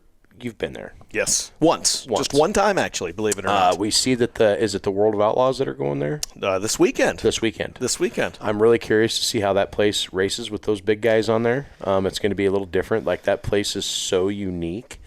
And do you think them late model guys, when they win that show, they're going to jump in the creek? Well, Earl Pearson did. So the only race I was at was the Lucas Oil had a race there. Oh, really? Back in 2018, maybe? No 2016, 2018, and Earl Pearson won. And he jumped in, so... Okay. I think, listen, there's some characters on that Outlaw There tour, is. right? Like There Pierce, is. Turbo, those guys. And Turbo's like, been faster than shit. He has, but I want to see like someone. I want to see like McCready win and jump in. Someone that's like really straight laced or something. McCready ain't jumping in. I'll bet you $20. Well, yeah, he'll be there. $20. If McCready $20. wins, he jumps. I say he Okay, jumps all in. right. There it is. It's game there it is. on. Documented. We saw it here. Yeah, so I don't know. I actually watch probably a ton more late model racing now than I ever have, just because of being able to go to some events. And have you ever thought about announcing it? 'Cause I got a great offer for you. I mean, if you're offering, but I mean, as long as I get one of these buttons right here. You guys have one of them buttons? The mute button, the sensor button, the cough button. Yeah, we have that. You do? Yeah, we do have How many that. times? You don't have to push that very much. You're pretty. Listen, people ought to pay to hear what we say when the microphone's not. All right. Colton will pay. He already raised his hand on that. Yeah, But- and Jonathan's going to need some assistance on that tour, so we'll just stand in the back of the room. I literally, Garrett, he ruined me on this because he just was like, let's go do the Bobcat Uncut. I'm like, what are we doing? What do you mean? Well, I don't know. Just go out there and be an idiot. I'm like, oh, that's easy. I do that when I wake up, start breathing. And so what he mentioned earlier, whenever I text him and said, "Hey, are you coming after my job?" I think that was the first Bobcat Uncut. Oh, I think yeah. is, yeah. And it was crazy. Well, it was crazy. Like, I remember we were at Super Nationals, and it got like 60 or 70,000 views, and I'm like, what? Didn't even have to try for it. And that's And then it turned into Yeah. They didn't tell him that actually that was using a Nielsen multiplier plus some. There was only like 48 people watching. Probably. That's fine, and I'm fine with it. But it's turned into this little thing now, and so if I need to just start calling you because I need a little guidance on that. I need to rope it in a little. guidance from Need to DJ. be a little more professional. Yeah, he needs some. But maybe that's why it's unique. You need a little something from the dean. From the dean. The Dean of Dirt. The Dean of Dirt. Right. I love it. But since we brought up the 141 deal, Cole Charneski, absolute domination up there in the modified class and stock cars. That mod race was awesome. Yeah. I mean, Yeah, Cole, when he's got it going on, he's got it going on. it's the mullet, bud. It definitely is. Telling you. And don't forget about his skills at karaoke. Yes, we've seen that at the Clash on the Oh Coast. my! Yes. Incredible. Incredible. It was incredible. I will say there was no less than half a dozen times I thought Johnny Whitman was going to get around him. Yes. I mean he was. right. And Johnny's. I mean, He's they won called that him race, the mayor yeah. up there. I mean, he's won that race several times, and that track is so hard. I mean, now we could say there was probably a little favoritism because his old man does own it. Oh, poor Tim. I mean, I'm just kidding, Tim. But That thing from the tires to the wall looked just like this table. oh, it was great. just- You could see it transitioning when they were running the other classes out Yep. there. They had a hell of a stock car race. I mean, that place is so unique and it's tough. I hate going up there, but I love going up there at the same time because it's just a different kind of racing, and they get the crowd. They've got the cool bar. The food's good. The atmosphere is just good. It feels like me going to Boone Speedway.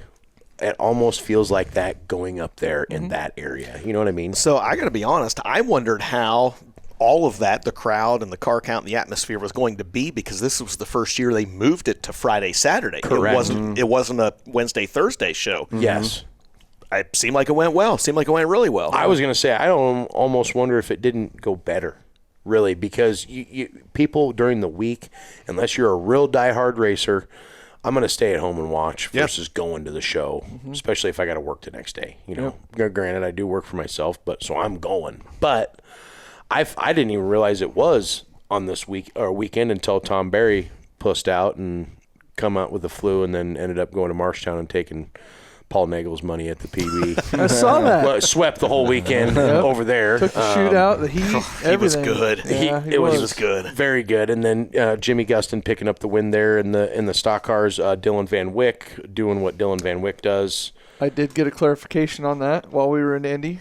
his mom, it's Dylan Van Wyck. Wyck. Yes, just so you She's know. told me that probably a few so you know. times, but I just asked I her. screw it up. You guys know how I am with my words. I know. Not She good. checked him in, and I looked right at Colton. I'm like, I got to ask. I just asked her, and she goes, it's Van Wyck. But she goes, a lot of people say it that way. So. Okay, fair That enough. was She's super nice. That was a good race too between him and Will Wolf was up there. Yes. And some others, yeah. Absolutely. Man, Will, I mean, Will's been fast lately. Yeah. he's Will's been super real fast. Yeah. He's That Jeff Mueller line right around the Oh, bottom yeah. of the racetrack. Yep. You can count the treads in his tires down there. Yep. You know, and I mean the show. I mean, it was over before 11:30, wasn't it? Marshalltown? Yeah. Oh, it was done super early. Yeah. I mean, they were done at like 10:30. Jimmy Gustin had me down there getting his picture taken with him at like 20 after 10 or something. He's already like got that. like a 20 by 30 in his shop. above his bed. Above his bed. Seriously. Yeah. If you get a chance and you're in the area and you get to go down to his new place, his setup with his race car shit and everything, like he only lets certain people in there. He'll let you in. I know he will. It's pretty cool. But it's super sick. But I haven't asked Adley. I'll probably have to ask her, but I guarantee he's going to have that picture up in there. And then Sunday, Park Jefferson, Park Jefferson, the Dave Riley Memorial. Yeah. Not Morgan, Zach Olmsted, Olmsted. picking up the 4,000 to win. That's a pretty big hobby stock show over there. And watching on the broadcast, I mean, he just kind of worked that top. Them other guys were just down there working the bottom. He was good from the time he unloaded too. I was there. I Yeah. was there, and I mean, he was good in his heat race. And he just, I mean, it really didn't take him long to get to the front. He was very methodical. That's the cleanest I've seen his car. He's usually a beat and a banger. You know, he's rough on the boys out there, but the car looks pretty good. And then old T. Fitz, our BMX Fitzy. rider. Did you know he was a BMX rider? No. What? No. Professional. Professional Remember the tricks. old Dave Mara bike game? Yeah. Yeah. Yeah, it's Trevor him. Fitz. No kidding. I mean, No he shit. sent me a video on Snapchat one time because we were BSing back and forth, and he's like, "Yeah, I lived in Italy for a while and was like doing this tour and stuff." I'm like, We're like, "Wait, shut what?" up. And he's like, dead serious. He sent me a YouTube clip of him. And it's wild, too. And so he brought that up when we were at Sports Parkway? Sports Park Raceway. Sports Park Raceway. I've screwed it up every time. hey, get with the program. I'm if you're going to be an trying. announcer. Nobody's wrote it down for me. But he comes over and his side of his trailer come off. I saw that. And like his hair is getting so thick it almost looks like Bobby's off of King of the Hill. You know, it's all thick and shit. But I was like, telling him like, dude, that was the first time I had talked to him. I'm like, bud, okay, you're cool. Like you got like 50 more Gryffindor points because you became a BMX rider. And so we got to talking about that, and he's like, he still has the Dave What? It is wrote down. It says Sports Park Raceway right on your itinerary. Whatever. Well, I had to point it out. I mean, Let's also let's take this time too to mention the fact that we are not even through page 1 of 3 Yeah. in this podcast. No, as we well. are. We have elaborated. We bounced a little. Okay. We bounced around a little It does bit. say Sports Park Raceway, right? But I did have to. hey, it if you're going does, to be it an does. announcer, if you're going to be an announcer, you got to. See, I told you I'm a little squirrely up here. I'm telling you. But he still has the Dave Mara PlayStation game that he says he rips around on. Still, every once in a while. Oh, hell I just yeah. thought that was cool. He But sent me a snap. He was at the BMX park the other day. really, Yeah. loosening up the ankles. Huh? Yeah, that's right. Right on. But he did a hell of a job last night. I mean, RJ Merchant's won 4 races up there. RJ's been good. He's been super good. And I don't know, but on TV it looked like RJ was like, look out, I'm going Gravedigger here. So here's what happened. Fitzy was coming on the bottom, and RJ had a great race with Racer Ricky with Ricky Steppen was up front. Those two ran side by side for the first half of the race and never laid a fender on each other. It was a great race. RJ Merchant finally kind of got out front. Fitzy started coming on the bottom, and the bottom started taking just a little bit of rubber, and I think Fitzy found that maybe a few laps before anyone else. And as the back of the field kind of closed in on Merchant, that allowed Fitzy to close in on RJ. And RJ left a door open down in 3 and 4 with about 3 laps to go. And so Trevor stuck his nose down in there very clean. Never touched him. Yep. Got beside him. And I'm guessing, and RJ will probably keep me honest here, I think it rattled RJ a little bit. And he went to gas it, didn't know there was a lapped car on the outside of him, and drove over the top of him. And I think he broke a rear end. That's exactly what it looked like. It happened on TV. I mean, like, it was almost like RJ's here, Fitzy goes like this, and RJ goes, oh, shit. Yep. Like, sitting duck out front, not really knowing what's going on. You're watching the lappers and stuff, but it ended up being a hell of a race. The Sport Mod race was a good race. That Poston kid picking up his first IMCA win. I mean, he runs Corning, which is a NASCAR deal, but super cool to see him hold off Willie Kirk. Willie Kirk's really good up there at Park Jefferson. Willie's been fast down here too. He's been fast everywhere. And Willie was right there on him in lap traffic as well a few different times, and just couldn't quite. Every time the door would open a little bit, it would shut about as quickly as it opened, and that allowed Hunter to kind of pull away those last few laps. Right. Yep. So, I mean, what a great weekend of racing. Got a bunch of stuff coming up. Caden Reynolds won Stock Cars, too, the former Iowa native. Well, I didn't even realize that he moved out there. Yeah, I talked to him last night. He's a welder, got a job out there, and girlfriend or fiance, whatever it is from that area, and so he moved out there during the off-season. No shit. Yep. I did not know that. Super cool. Yeah, I mean, he ran a hell of a race, too. I thought Barker was going to get him. Barker started pulling that diamond line. Yes, yeah. And when he'd come down that hill, and then all of a sudden, oh, man, he was getting some runs. And then he got a little steppy down in turn 1. Yeah. He about lost her, and then it was just kind of lights out then for Reynolds. But Caden Reynolds, former IMCA Hobby Stock National Champion, by the way. Crazy. And you become an announcer, you remember. King of the Catwalks winner. Yeah. That's right. I was there that night. I was there the night he won that. Yeah, that was one of the first nights we had that show there. Yep. 57 stock cars there that night. Also the first winner of the Harris Clash in a stock car. At Boone Speedway. Ah, there you go. Yeah. Last year. Yep. So you think he'll come out and defend the title? And a hell of a last name, by the way. Right. Just saying. Third cousin Josh. I'll take all the credit, but I get none. So right. So we kind of need to go into the Moffitt's Mayhem deal. DJ was present for this as well. Happened up at the Kossuth County Speedway. Did I say it right? Mm-hmm. Not even. I didn't. No. It's Kossuth, right? It is Kossuth, but there's no L. He puts an L in. It's. Done it for years, apparently. But anyway. Probably should have been on this sheet that we have here. Right. Probably should have listed it out. Hey, if you didn't listen to the last podcast, I'm not a good reader. I'm a good picture looker. So, and you know what? All you guys can kick rocks because Chris Burke said the same thing. So my man Chris was all about the being a good picture looker. But little altercation in the Sport Mod class up there. I think it's got to be the mayhem of the week. I'm going to murder both them guys' names, but I'm just going to go with their car number. The 49. Matt Ulrich. Hollerich. Ulrich. Where did I get the A from? A and H is a long ways away. And then the 81 of Jacob Cordy. Is it Cordy or Gordy? We don't know, but yeah, it's like Randy Cordy, but we don't know if it's Cord or Cordy. Right. Out here. No, okay, if he could comment on the show and correct us on that, so we're not, I'm saying it's Court because that's where he's going to be headed after what happened. So there was an altercation in turn 1 and 2, which was multiple cars. There was a car on the entry of turn 1, but then there were also cars in the exit of turn 2. Yes. And so they were kind of zoomed in on that. And the only thing that I seen, which they didn't catch the wreck. So they just caught them when they were sitting there. Hey, you know what? We need some more cars up here because then we can do you give me Dad's car over there. Give me Dad's car over there. Get that baby over here. Okay. In there. So the Cordy guy, is sitting like this, and the 49 car is sitting like this, right? And they're on the embanking. And so I see the 81 car roll into the 49 car. okay? And then he backs up and pulls away. So then they pan back out, and they're like, oh, the altercation, Chad's talking about it, and they're like, there's still another car in turn 1, so they pan over to the car in turn 1, which whoever put all the poles Oh my!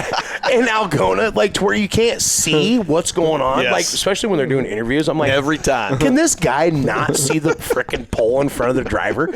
Anyway, he zoomed in on that, and then all of a sudden, we literally hear on the broadcast the car rev up, which I think it was it the 81. That's when I looked up as well. I heard the rev and then. Then the mayhem, and then the Moffat's mayhem. They come together on the front stretch, and then like the camera guy was like super quick, was like right on it, but it was all over then. I wonder if it was Ian. Was it Ian? Oh shit, Ian. Attaboy Ian. Yeah, attaboy Ian. But Chad Meyer was like, oh, man, like, you do not do that. We're going to go ahead and send both of those drivers back to their pit area, and you do not use your car as a weapon. And I'm like, see? I don't ever hit anybody under yellow. I just sign language the shit out of them. Sign language is okay. It's pretty tough to get a finger in around me when I'm doing it. At least you know how to get a finger out the window. Them Mod Light guys, we got to get a hold of them. I don't. You know what? I think that there should be an incentive. If they're all going to do it, it might pay an extra $10 at the ticket window. I said a hot dog at Austin's trailer, and he commented and said, "That's not cooking." That's So he's going to bring a grill. So it sounds like he's wanting to grill. But I do have to say a little honorable mention on the Moffat's Mayhem. Did anybody see Jimmy Cole park his car on the front stretch I sure last night? did. Yeah. I sure did. I got a kick out of that. Now, Dustin, you were there. What? I mean, I know he was displeased with I didn't the see call. what happened. Yeah, it was kind of towards the middle or back of the pack. Yep. And so I was watching Fitzy and those guys up front. I don't know exactly what happened, but I know that Jimmy Cole was not very happy with the call. He parked his car on the front straightaway. He got out of it. He walked away from it. Which, and I mean, it was a nice little advertisement for him there. I don't know exactly where they towed the car to, but I was told it might not have been his trailer. Really? I don't know. I don't know that for certain. Did they take it to Mavericks? I don't know either. Oh, man. I have heard it said at Boone specifically when somebody walked away from their car, take that thing down in the grass. It ain't getting any help from us to get on their trailer. So Really? if somebody's going to stop the show, okay, then you can figure it out after the races. So I wondered if they did something like that. Maybe, yeah. Just maybe. put her down in turn 1 and let them figure it out after. Which is understandable. I mean, I've seen Jimmy do some pretty wild stuff over the years. He's a crazy, wild, great guy. Yeah. He's pretty nice guy. He kind of reminds me of the old guy that scoops the snow off of the Home Alone street. You know what I'm saying? That's what he reminds me of. That or Switchblade Sam. I don't know. Off Dennis the Menace. I mean, That's exactly where he's from. Seriously. It's the Home Alone guy. It's That's absolutely him. awesome. That's him. So that was entertaining. so That was good. cool to see that happen but we talk about this, and I think you can agree to this, Dustin, is when the racer quits worrying about what happens on the racetrack and quits showing, that they care, the emotion of it, our sport's in trouble. Oh, absolutely. I mean, even the professional guys, on the touring series and stuff, they show their displeasure. Sometimes I'm like, oh shit, they're getting fined for that, for sure, or something. And we will even catch grief occasionally, right? Like, man, why did Ben go out there and stick a microphone in front of someone right after they wrecked? But that's also the beauty of our sport. Yeah, we have all access to. Yes. It doesn't matter if it's Jonathan Davenport or Jonathan Logue, right? We have all access to you guys to be able to do that, and it's also incredibly easy to just decline a comment or walk away as well. It is, right. Sure. I love it when you guys do that because, it was like last year when Max Blair and whoever got into it on the front stretch and ended up in turn 1. Oh, yeah. And we're all like, get over there. And nobody did because it's like, I want to hear him say, well, that dumbass or whatever comes out, because it's like, that's rivalry stuff or you know what I'm trying to say there? Like, that's what... Man, I want to come back next week. It's personalities. We don't, in our sport as a whole, our drivers are not robots. We don't want them to be robots. Right. We don't want them to go out there and be I really probably shouldn't say anything, and I got to thank all my sponsors. Like, I want that pure, raw emotion, and we try to do that, and I think a lot of others do as well. Well, it creates storylines. It creates storylines, exactly. Yep. Right. Yep. People should be able to be their own person and be able to, express how they feel about something. And I look back at the Dome, Tyler Carpenter, that first, when he won his heat and they stuck that mic in his face and he just literally the keyboard warriors. Yep. And then we didn't come here to fuck around. Yep. I mean, and the whole place is just, you could hear like, and they just lost their minds.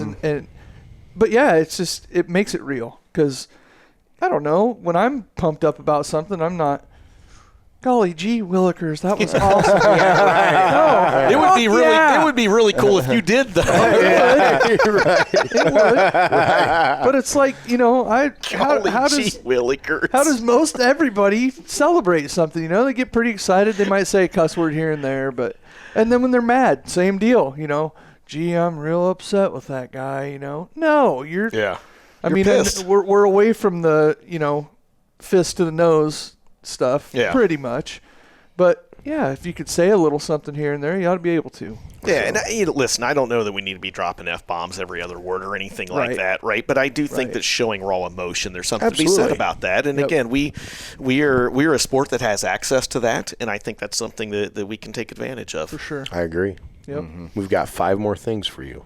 Oh, my God. Well, before we get to them, we got to open this box. You can open the box first? Crazy Martin Open the box first. Yeah, it says it's from Crazy Martin. We have to ask these questions. Martin. We have to. We have to ask these questions because it's do we need to make room? Should I put your dad's car back? Oh, yeah. Here? Oh, yeah. Sorry. It's like I'm running the place. Yeah. This one actually got hand delivered to the house. And it wasn't DoorDash, right? No, it was. Yeah, no, not DoorDash. Yeah, Cody's. They mess his address up all the time, so they have DoorDash brought to their house all the time. The new development behind Right, and I keep telling him, I'm like, just take it.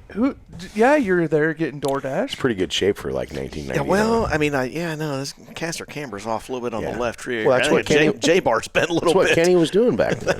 It was the speed secrets, right? Well, that one was an original from when Bobcat and I were probably in the stands playing in the dirt. He probably got played with pretty hard. You know how many races I won then? Man. Did you see that? Oh, okay, yeah. Huh. Hey, way to open that away from the camera. Good job. Right. Yeah, wait. Yeah. Thanks Oh, a lot. I know who this is from. Thanks, Crazy Marty. I know who this is from. What do we got? All right, so we have a bunch of snacks. First of all, Here. This thing will reach you. Put that baby on. Here, take that so I don't. Yep. slice it. Yeah, I'm gonna put that away. Great. Josh lost a pinky. Well, Josh lose a pinky on the watermelons and Woodchips. So I know exactly who this is from, and we got a bunch of snacks in the box. So I don't know. It's from Chad Christensen because I see what's in the box. We have the deer crossing sign, so I got to tell that. Oh yeah. It's where the deer running him over. I got to tell that story. Did anybody see the deer take the lap at Boone Saturday night? By the way? What? Have you ever seen that? No, put a transponder on that thing. I don't think anybody needs to open this. Let me open it. Let me see No. it. Let's put that down. We can open that off camera, maybe. You pussies. Yes. You could try it here. Let me see. Let's do this. Is it going to blow up? Yes, it's going to blow. I bet it's going to blow up. Watch out, DJ. Oh, we're good. Oh, okay. It's not like full of black powder or. Okay, I don't know if I want to touch that. Hey, Is that where I'm this? gonna put it on my leg. Is this where this? Is that where this came from? Oh, yep. Let me get a hook. Yes, I believe that's where that came from, DJ. Right there. Yeah, I do believe that's that where guy. it came from. That is that guy. And it's got. I don't know if it came from the lumber yard or if it came from. It's got glitter on it. So that's about one of the It's only. 2026. I now have glitter. I now have glitter on me. No, I was not where you think I was. Anyway, thank you, Chad. Looks like a grower, not a shower. That's right. Hey, 2 inches does a lot of damage at 90. Oh man, I mean, and then just random snacks. I I think it's because. So I. and Oh, look at that. No crybabies. yeah. Hell yeah. OG stuff. Oh, There you go. You need some wants pretzels. Yeah, I like Dot's pretzels. Yeah. So, yeah. That's awesome. Chad, as always. Great. So this, oh God. So the story behind this, I think we were actually at Fort Dodge when my cousin Jason was racing. I think they were racing Sport Mods. Sports Park Raceway, Yeah. by the way. It says it right here. That's right. Yep. It does. So Chad was in the hotel parking lot, and I think they had the door off, and he was washing the car, and all of a sudden they hear like this door just go whoosh, like just hear it crash, and Chad's on the ground and shit's flying everywhere. Well, this deer had taken off across the field apparently, and Chad was washing the car, didn't see it, and it just fucking mowed him over. Just cleaned him out, knocked it, like ran him over, and he had hoof prints up his back. And like they had to go back, and they said they went back and like, because they're like, what happened? And the people at the front desk had the security cam footage of him. Oh, really? Like getting run over Really? by this deer. He had in the parking lot, just cleaned him out, just smoked him. Amazing. Only Chad. So yes, then somebody got him a deer crossing sign. So That's awesome. Well, that's Like real life grandma got run over by a reindeer. Yes. Right. Yeah. That is awesome. we're gonna That's make got a to little go home there. for that right here. Yeah. There we go. So yeah, Chad's been run over by a reindeer, and then after that, they got him that, and they got him like a orange hat, and it had deer whistles on it. Right. Yeah. Incredible. I mean, Would anybody like a Dot's pretzel? That's awesome. They're not real easy to get open. I will mention that. Yeah. right. So Are yeah. you ready for your Fast Five? I've got a Fast Five. You got a Fast Five. Oh boy. There might be 6 or 7 on there. I don't know. But Well, we already talked about his. I mean, it was the most unique food that he'd seen, so True. I was going to skip that one. true. All right. Okay. Go for it. But okay, these are just like I'm going to put you on the spot. Like we're going to ask you the question, and you just say it right off the dome. All right. Who's your favorite announcer? James Essex. I grew up listening to James. Favorite interview of all time that man. you have done personally? Probably a Bloomquist interview at some point in my life. Hell yeah. Okay. Favorite late model driver? Oh man. Yeah, I know. Current or all time? That could be. Yeah, that could be different. Okay, let's do current and all time. All time, I was always a Davy Johnson fan. The Juice Davy Johnson from Really? Pennsylvania. Yep, always liked The Juice. Davey. See, Yep. that's another sick Yeah, nickname. Juice Davy Johnson. Right. But I grew up around, like I've got die casts in my own office, like 24 scale die casts of, oh no, I don't have a that's all sign, of regional local drivers that were very good in my area. So Donnie Moran, Mike Balzano, Steve Shaver, and Bart Hartman. They all they all lived and raced within an hour of where I live. Wow. Okay. Favorite IMCA modified driver? Oh my! Favorite IMCA modified driver of all time or current? Just current. Man, I don't know. Or of all time. You can do all time, either or. I mean, I don't know that I have a current favorite IMCA modified Okay, driver. stock car driver.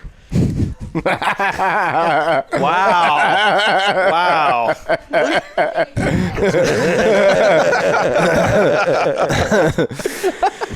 I told you I was So dropping some. anyway. We're going to skip the modified and IMCA. We'll have him email those in so you don't have to That's do it right. on air. That's right, please. I knew those were shots in the dark. But what is your favorite race that you've ever called? What or Like a singular race or like an event? or like an event or like an event. man, the World 100 is so. Is it because you've done it for so long? It's the pomp and circumstance that goes with it, right? It's Rigsby asked me like last year. He said, "Why does the world mean more?" And it's a paradox of an answer, but it means more because it means more. And what I mean by that is, like, all eyes are on it. Yep. Every vendor is there. Every chassis builder is there. Every engine builder is there. So Right. it means more to them, and therefore it means more to the people, and it means more to the drivers, too. Absolutely. Okay, fine. Yeah. And the pomp and circumstance, man. There is one of the coolest things in the entire world, no pun intended, is the drivers representing their states walking out of the front straightaway with their state flags. And I don't know if you guys could see it because, of course, Super Nationals is going on at the same time. You don't think we don't have it on? You're absolutely out of your mind if you don't think we don't have it on, okay? I know Colton does. Yeah, Like, but if we could pause the Super Nationals to where it would just on the race, I mean, I would make that call if I could. But the drivers walking out with those state flags, Yeah. and then you get the fans cheering, like, representing the state of Indiana, Hudson O'Neal, and all the Indiana people go nuts. It's Right. just it gives me goosebumps every single time. You mentioned like the horse with the American flag painted running out on the racetrack and stuff. It's all of that stuff that goes into it. It's nerve-wracking as hell.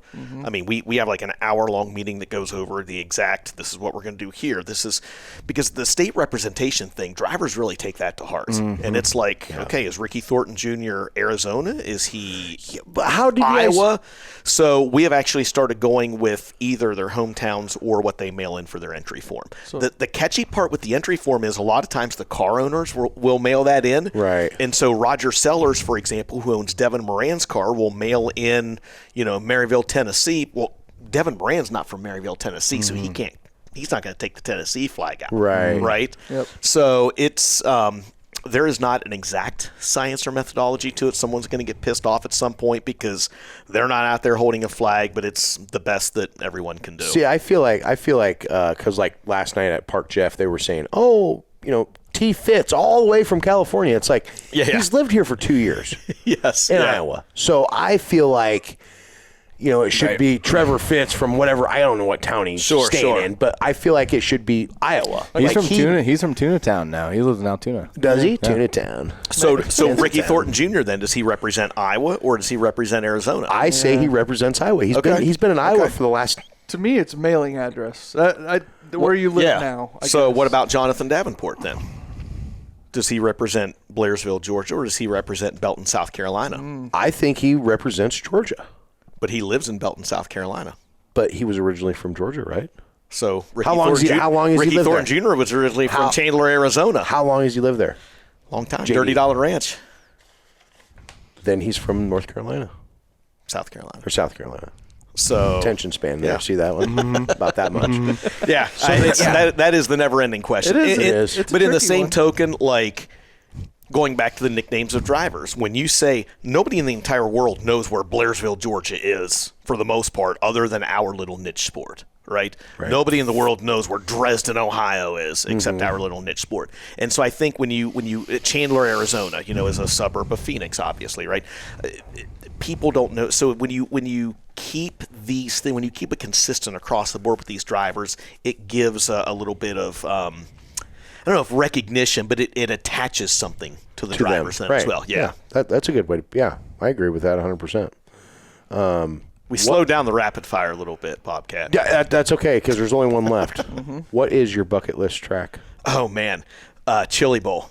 You've never been to the Chili Bowl? No, because Me neither. it always overlaps with the Wild West Wild West Shootout. Shootout. Yeah. Oh. And so, I mean, I seriously, not because I'm on I would say Super Nationals is up there as well. Of course, it always overlaps with the World 100, but I've been to Boone as well. I have never been inside the Expo Center at Tulsa before. be Never been damned. there for the shootout. yeah. Never been there for the Chili Bowl. You've never been to the Super Nationals either, huh? No, like then this little when you little retire, late model race we have. Yeah, When Tony finally kicks me out of the booth, I will be at the I will be at the Super Nationals. I mean, is it the rumor that Stewart's getting ready to retire and sell that place, or what? I think that rumor's been going around ever since he bought the place, hasn't That's why it? I said it. That rumor, and anytime a racetrack comes up for sale, Tony Stewart, Dale Jr., Ken, like that group is buying the racetrack. Oh, right? yeah. Every Oh, yeah. racetrack in the entire so- world. yeah. My grandma's go-kart track out back. Man, I heard Tony Stewart's going to buy that place. I wish Dale Jr. would get in here and buy that place, put some money into it. Every track. Okay, so we're like closing this out. We're 220 in here. Last question for Dustin Jarrett All right. on episode 38. Dude Thompson. If if you could only announce one race per career for the rest of your life Man. at one track in one division, what would it be? You're on the timer, Tommy. Man, it would probably be the World. Would it? It probably God, would be you the World. love that, don't you? But listen, Gateway Dirt Nationals has become so freaking popular. Yeah. I mean, so popular. It's unbelievable. The amount of people watching it, our viewership on Flow for both of those events is just through the roof. Which is awesome.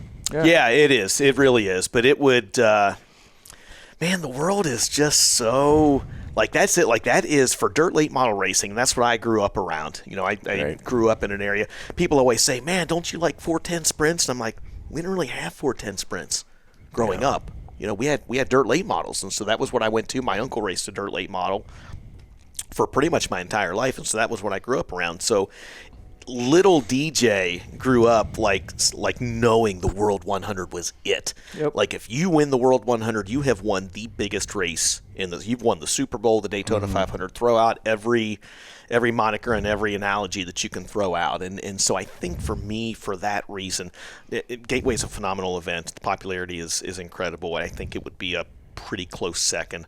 But I think the World is it, just because it was always the main marquee event, the one event that every dirt late model driver in the country wanted to win.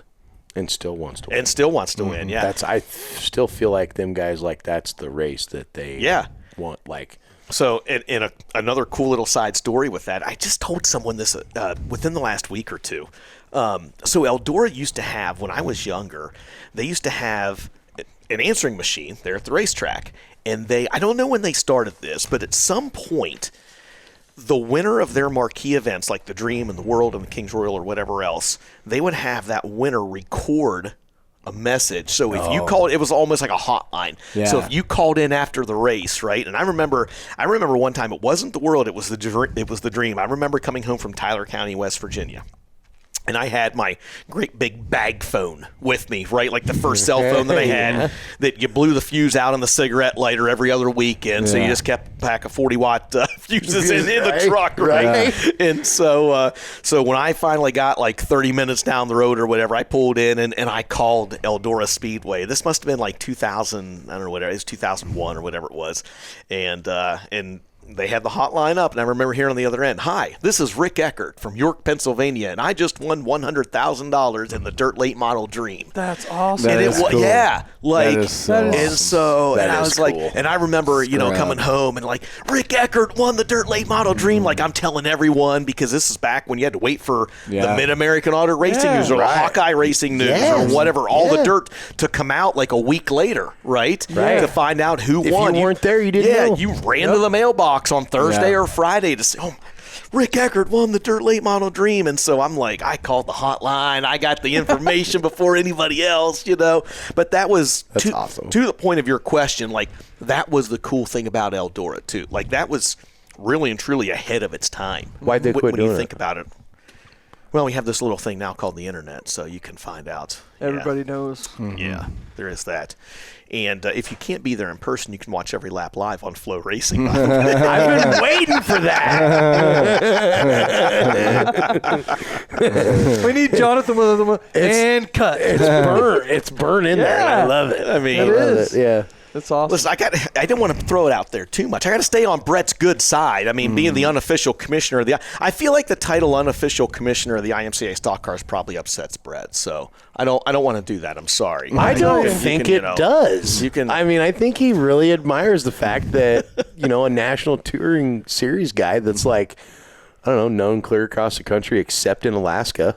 It's the best. It's the best form of racing on the planet. That's what I'm saying. It is. That's what I'm It's the best saying. form of racing on the planet. Last night when they went 5 wide coming off of turn 2 in that stock car race right at the beginning, I'm like, I bet DJ is like on the edge of his seat.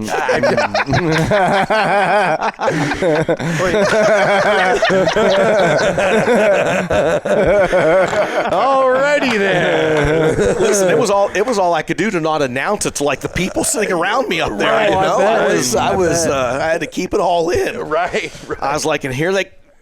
Nope. Don't say anything. Nope. Do you do it in your head? Do you just Maybe. He does. You won't tell anybody. You know, but if you did that, if you Jaden Reynolds down the front straightaway. He got a 1.2 second advantage. right, yeah. Oh man, that's great. That is awesome. Man, no, that's great. No, and your love for the IMCA Stock Cars, it's shared by a lot of people. It really is. I mean, Yeah. And your love for racing is it's great. You know. Well, thank you. It's awesome. It's again, I want people to, you know, Fairbury Speedway does this really well, and this comes from Michael Rigsby and his group. Rigsby said it best. He goes, Fairbury Speedway, we want people to love this thing that we have as much as we love this thing that we have. And you know, they did a video on Fairbury, and I try to do that. And it's, you know, I joke a little bit about IMCA Stock Cars, but it's racing in general. If I love something, I want other people to love that thing as much as I love that thing, right? Whether it is Marshalltown and Boone, whether it's IMCA Racing, whether it's the World 100, whether it's something that my son did, whether it's something that I have done, whether it's, you know, my wife's volleyball team. I want people to love that thing as much as I love that thing too. Mm-hmm. And I think that's something that is a sport. I think that we can all learn from that. I really and truly do. There's a lot of I end on this note, right? There's DJ's deep thoughts, DJ's right? deep thoughts. But like, there's a lot of cutthroat out there still in this day. It's 2026, and we still have a lot of cutthroat between tracks, between drivers, between promoters, between series, between sanctioning bodies, and again, rising tides lift all ships, like Cody said earlier, and you know, we mentioned it on this podcast earlier. The average age of the demographic is not getting any younger. It's not like we are getting more drivers and more racetracks popping up, and so we've got to find ways to work together, and we've got to find ways to get people to love this thing that we all love. Absolutely. What do you think that is?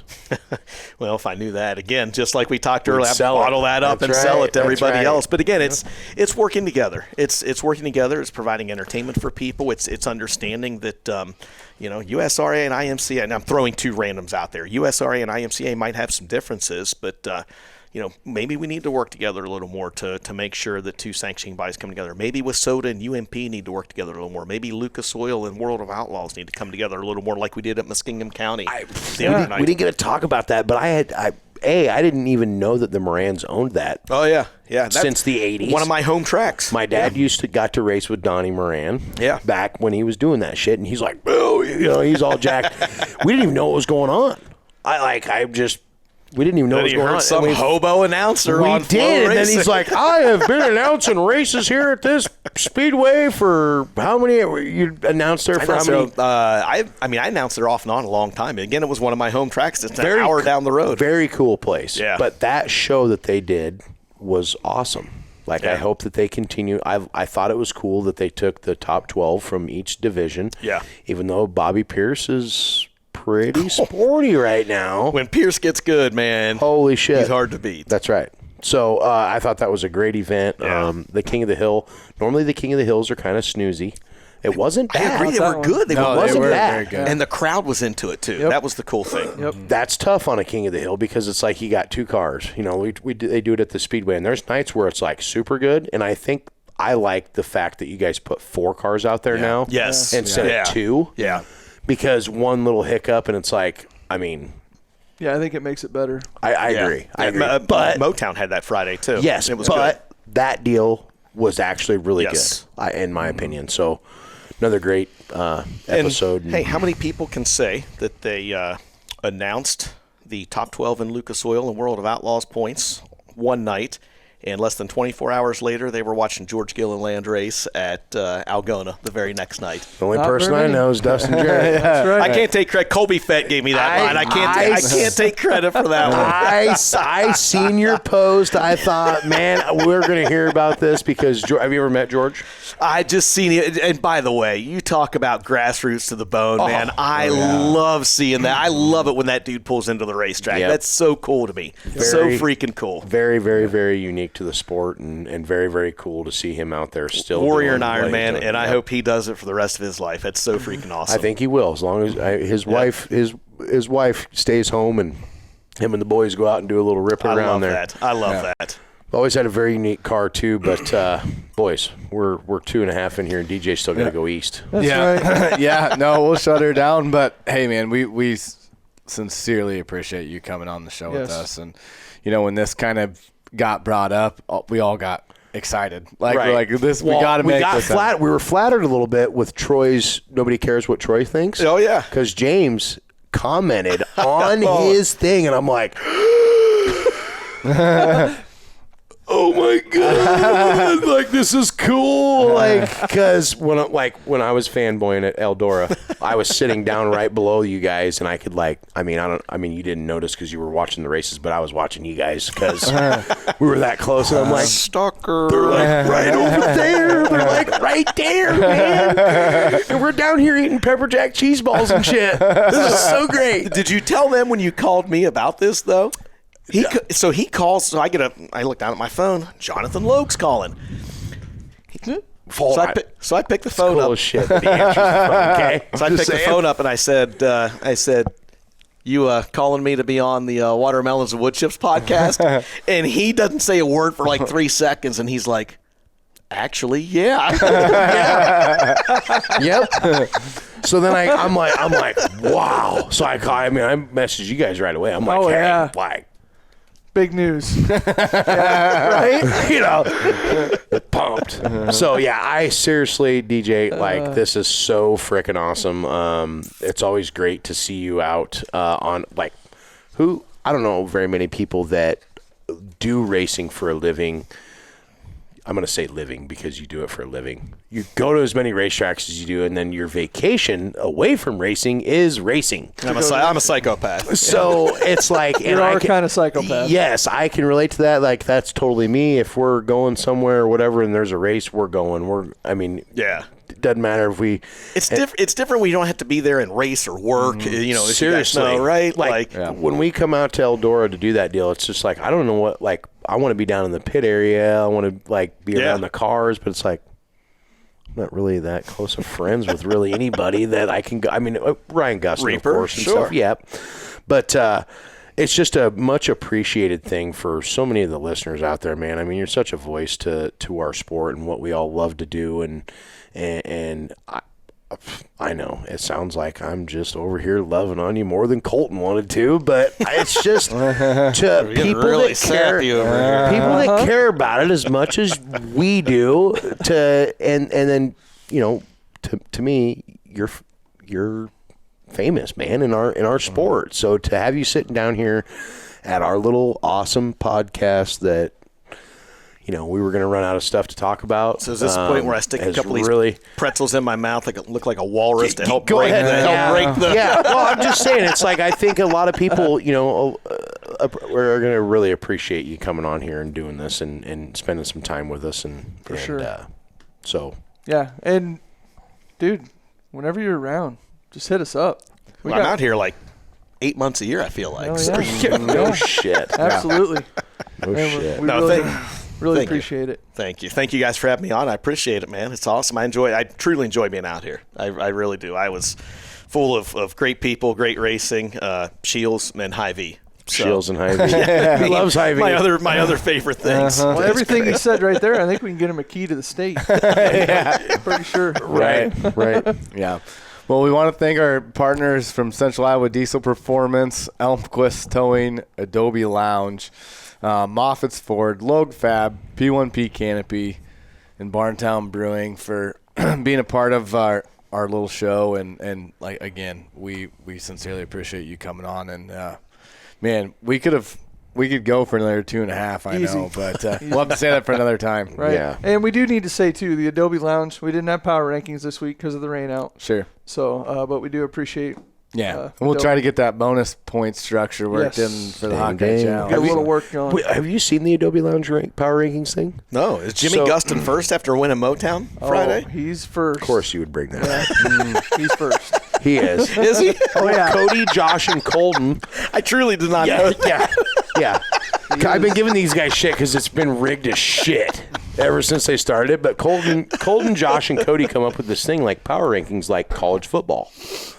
It takes all your stats and puts it into a format. Like, I think you guys should maybe hit these guys up for like the Lucas Oil like power rankings Lucas Oil shit. Like, that'd be kind of cool. It is pretty cool. It's a recency thing too. It's like It's weighted. So and it takes into account your whole night. Your last 3 are like 100%, and then it falls off as you go back in the past. But it does overall across all classes and then individual. I love it. I is love very everything It's a about really that. cool thing. Yeah. Like, Cody should show it to you, just kind of how it's all. I mean, it's pretty cool. It's although I haven't. Adobe Lounge. Thank you. Thank you very much. I haven't been in the top 10, but maybe a couple times all year for the overall, so I think it's totally rigged. I But hadn't got DQ'd in that it one is Hawkeye cool. challenge. Yeah, I mean, no shit. No shit. That does matter. But That does matter. Anyway, dude. And on that, again, we want to thank Dustin Jarrett and producer Garrett for that rhymed actually. Producer Garrett for getting us going here. I'm Cody Malico along with Josh Reynolds and Jonathan Logue. We thank you for watching again. Until next week, you've been watching Watermelons and Woodchips. We'll see you.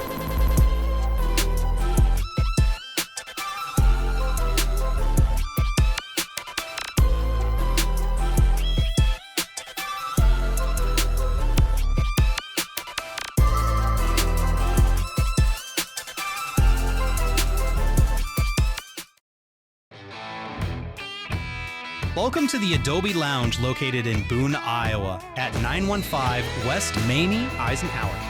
Our hours are Monday to Friday, 1 p.m. to close, Saturday and Sunday, noon to close. Come enjoy some of the strongest drinks in town and the best homemade pizzas around. Whether you're stopping in to relax, meet friends, or grab a bite, the Adobe Lounge is the place to be. See you soon.